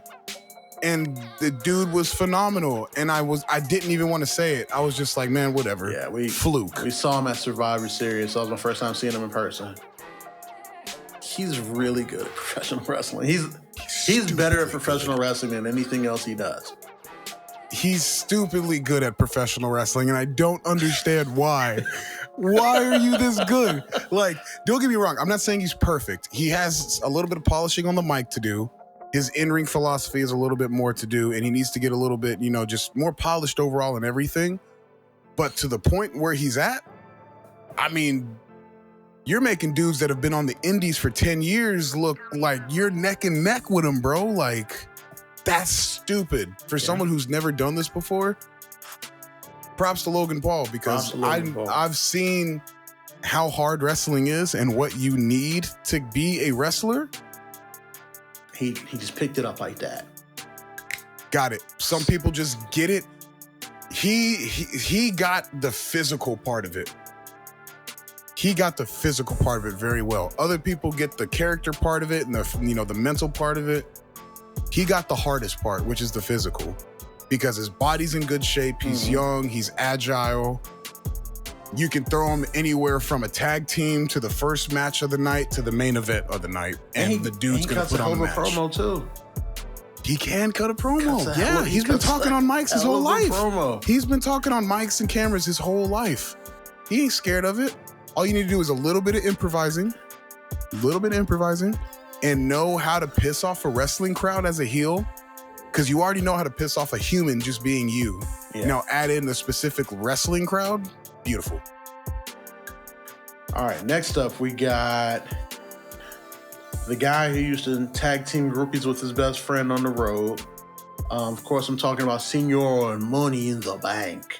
Damian Priest versus Adrenaline in my soul. Cody Rhodes. AKA Cody Luther the King, AKA RoboCop.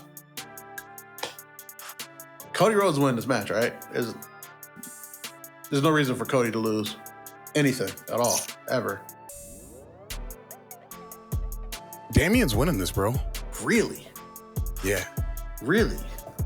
All right, show your work. This is third grade math. Show your work, sir. Why would you want your soon-to-be world heavyweight champion to lose matches to Cody Rhodes? So he can be pissed off and want to go beat up Seth Rollins to have a victory at the end of the night. I don't know. I feel like Damian Priest works the best in the opposite way. Damian Priest works best when shit's rolling for him, just like the entire Judgment Day. Judgment Day doesn't work well with backs against their wall, because you know what happens when backs against their wall? Finn Balor gets pinned. When they're rolling, they get gold. Them motherfuckers is rolling. I think Damian Priest walks through. Now, I don't know how he's going to win, if it's going to be legitimate or, buffoonery, but I think Priest beats Cody Rhodes, and then at the least, depending on how that Rollins match goes, attempts or thinks about cashing in, might get stopped. Don't know. But I think that's the kind of route you should go, because it's getting a little too long, in my opinion. Getting a little too long. He's had that briefcase a little too long. He's letting it, because after a certain point, if you let it go another couple months, I'm not going to give a shit if this dude wins a belt or not. Sorry. Okay, I hear you. I think Damian takes that belt at Survivor Series off of Seth. With a cash in? Yes. Why Survivor Series? What happens at Survivor Series? You convinced me that we probably get Seth Drew too. We probably do. We probably do. And after Seth Drew 2, Drew probably loses his shit and whoops Seth's ass post-match and walks away.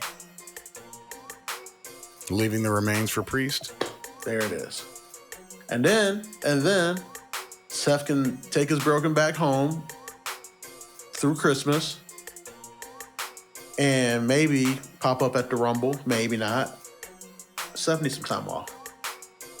Seth needs a lot of time off. Him and Becky need some time off. So but Becky's also, already going to get I don't see Cody Rhodes losing this match. I don't see Cody Rhodes losing the match until he loses the Universal Championship. He's Cody Rhodes. After he gets it.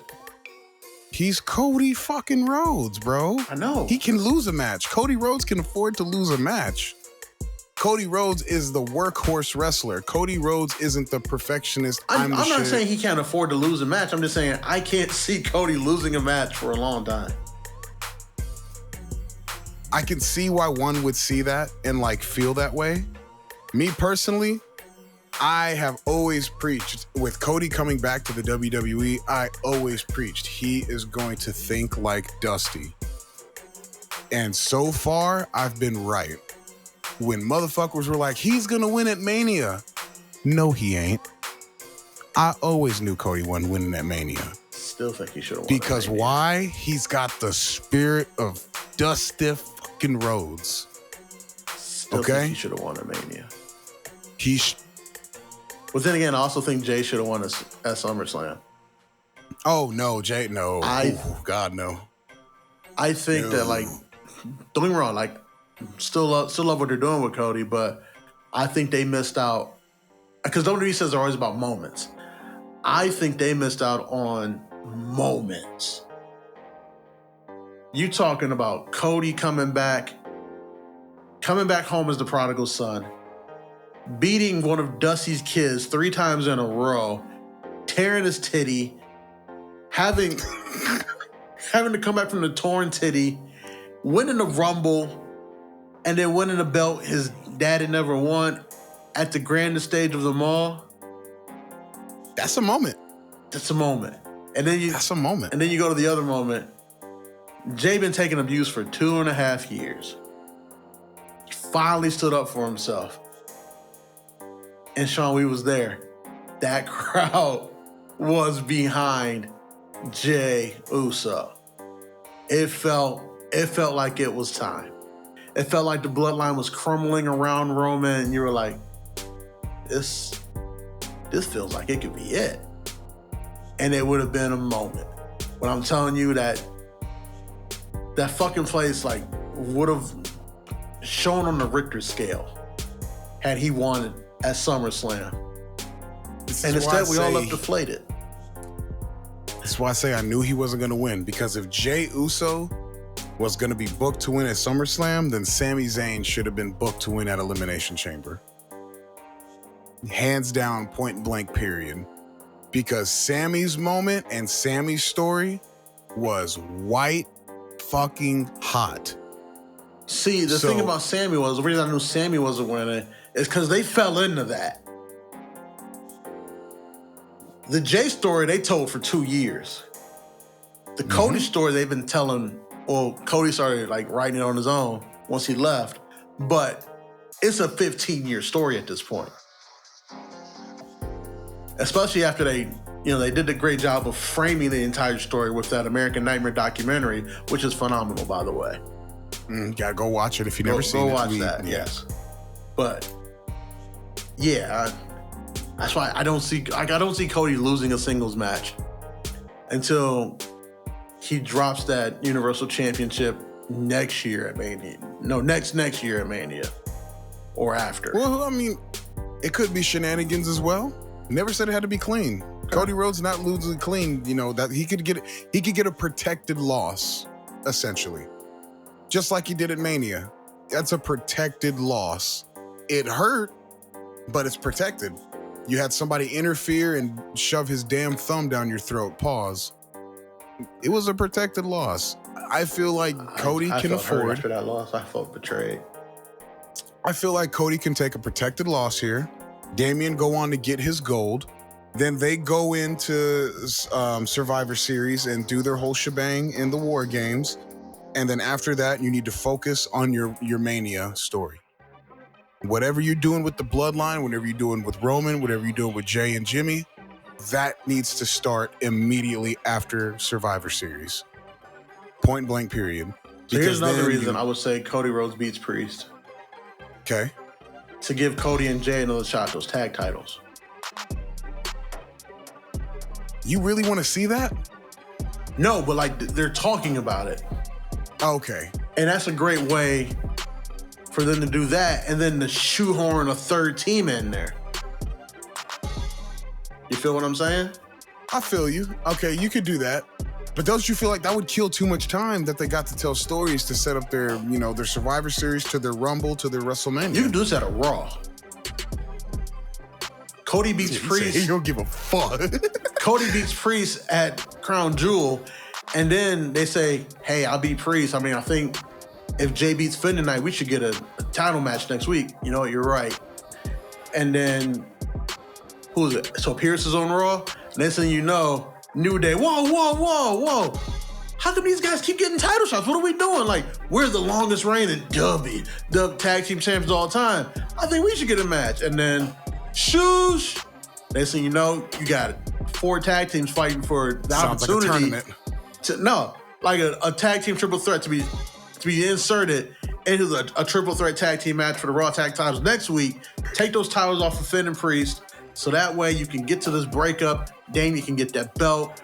Cody can move forward and not be saddled to this tag team outside of, you know, the War Game shit. He can finally move forward and you get shit moving. But you have to get those belts off of Priest and Damian. And I don't think putting them back on Jay and Cody is the right way to do it. But the only story they're telling tag title wise is Jay and Cody with Priest and Balor. That's another reason I think Cody would win this match. So you're just using that. You're just using that as a way to get other people in there essentially right now. Yes, because we have to move the story along, because we have to get those belts off of Priest and Damian at some point, and we have to do this Judgment Day breakup and this cash-in and move Cody away from just this war with the Judgment Day and back to business at hand, which will be him winning the Rumble for a second straight year. Sorry. Oh, God, people are booking that? Oh, shit. How else do you get him back to Roman? I don't even know right now. I don't even know. It's like, we booked out him trade himself to SmackDown. That didn't happen. Failed. Yep. So, yeah, once he didn't trade himself back to SmackDown, I said, oh, he's obviously winning the Rumble now. Obviously. I mean, it makes sense. Don't get me wrong. It makes sense. The Rumble would lose its luster if Cody run 2 years in a row, Why? in my opinion. It's the biggest star in the company. He's the biggest star in the world at this point. Arguably, yeah. Yeah. Me personally, I don't want to... If there was another way to work out Cody getting there, I would take that route versus making him win the Rumble. Literally anything. Elimination Chamber match? Anything. I'll take an Elimination Chamber match. That would be perfect. I would even take an Elimination Chamber match. To me, that would be the only other way to do it. Because we've done too many tournaments. I mean, Roman can't say, oh, I've beaten everybody, and then Cody just pop up. Cody can, and he'd be like, you don't even go here. And that'd be the end of that. Yeah. And I beat you before. Cody has to earn his way in, so I would say Elimination Chamber match would be the only way to do it. And that's a great thing to do in Perth, Australia, is again, your strongest babyface winning his opportunities to get to the Rumble. It's not a bad idea, but I think for accolade-wise, like, when you talk about who was the last person to win the Rumble twice, Stone Cold Steve Austin. They're trying to put Cody on that path to be recognized as one of the greats. The GOAT. And when you start putting somebody on a path like that, you gotta start stacking accolades. There's a reason Charlotte has 15 title runs in 10 years. That's insanity. That is fucking insanity. You get what I'm saying? Yeah, I get it. I got you. Trust me, Sasha was there for almost the same amount of time outside of the past year and a half. Sasha has 6. Charlotte has 15. Bayley has, I want to say 3. Becky has 3. Yeah. When you want to put somebody on that path to say, these are our guys, some of the greats. Either you do long reigns or you do multiple reigns or you do multiple top tier accolades. And they don't have the King of the Ring anymore, so Cody can't win that. Mm-hmm. And winning an Elimination Chamber to get a title shot is not as big of an accolade as winning the Rumble back-to-back years. So that's why I think he's gonna win that Rumble again. And also because they didn't trade him to SmackDown like I booked out, like they probably should have just done to make things easier. Good work shown. I can believe it now. I can believe it now. Because I wouldn't have been mad if they just left KO on Raw, because KO versus Sammy at some point, I need it to happen. It's been too long. That's going to be it. Yeah. It's been too That's long. why I should have said, man, they should have did some type of, KO, Sammy, Jimmy, and Jay versus each other all in. Yeah, bro, that would have been fire. Yeah. But anyways, we still got 2 matches to book. Oh. So John Cena, who has not won a singles match since 2016, versus Solo Sikoa. John's winning this match, right? You kind of have to. It makes no sense for him not to. You don't lose anything by losing to the greatest of all time. You just don't. Exactly. But Solo would have a lot to gain by beating him, and John right now would have a lot to lose by losing. Because at this point, you either go all in or All Out, which has kind of been the theme here. You either do All In, Cena is the shit and he can still beat people, or you do All Out, Cena's washed. Look, Roman's right-hand man is taking out Cena now. Get him out of here, bro. So, one or the other. I think John has to win here, because like as much as Solo has to gain, I mean you can't move him any further up the card.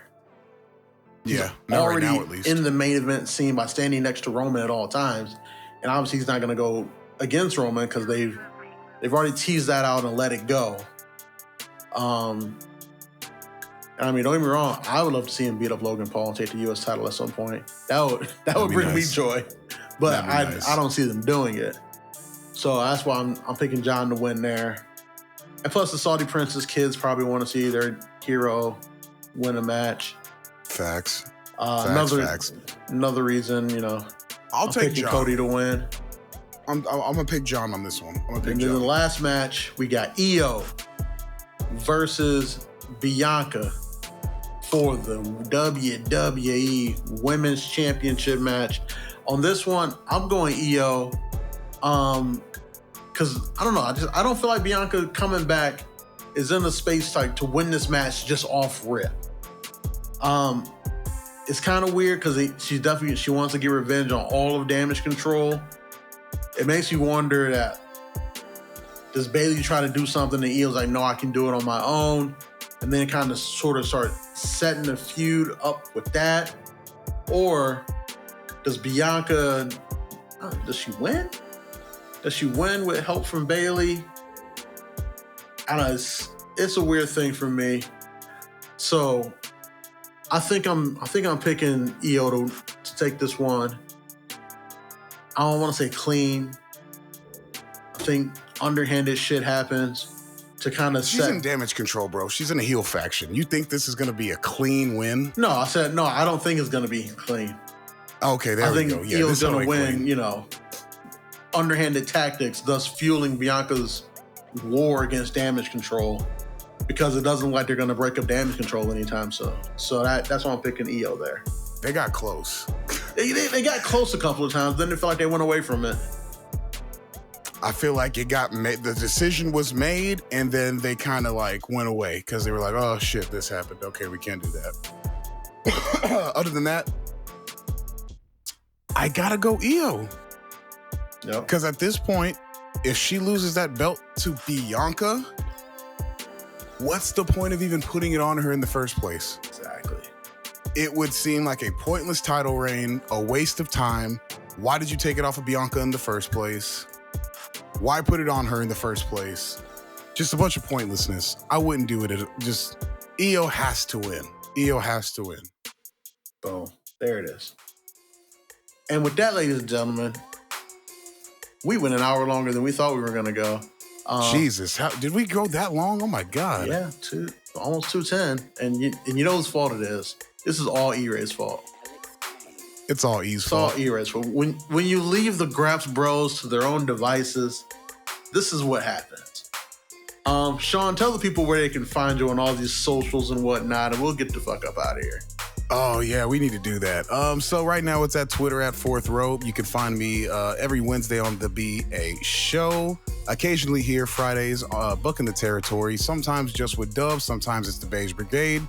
Sometimes you're getting a quadruple serving of just insanity.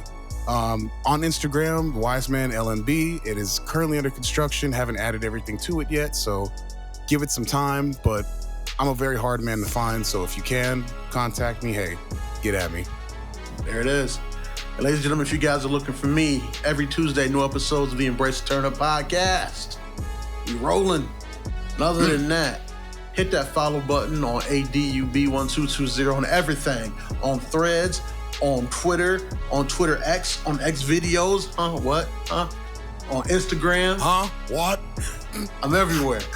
You hit that follow button, and I promise I will fuck up your algorithm with filth and wrestling. Hit the follow button on Let Me Book Pod on Twitter. Whenever you see somebody going crazy on that, just know it's BA controlling it at all times, especially when flirting with all the wrestling girlies out there. E_RAY, the hipster for E-Ray, or it might be E_RAY, the bad guy. I don't know. One of the two. Find him. He's tagged in all our shit. You guys will figure it out. Until next time, ladies and gentlemen, as E-Ray likes to say, let the madness wash over you. As BA likes to say, hey, it's a glizzy-free zone. Hey, put that down. Hey. As Sean likes to say, graps. And as I like to say, oh crap. To sweet me when you see me. And we are out. What?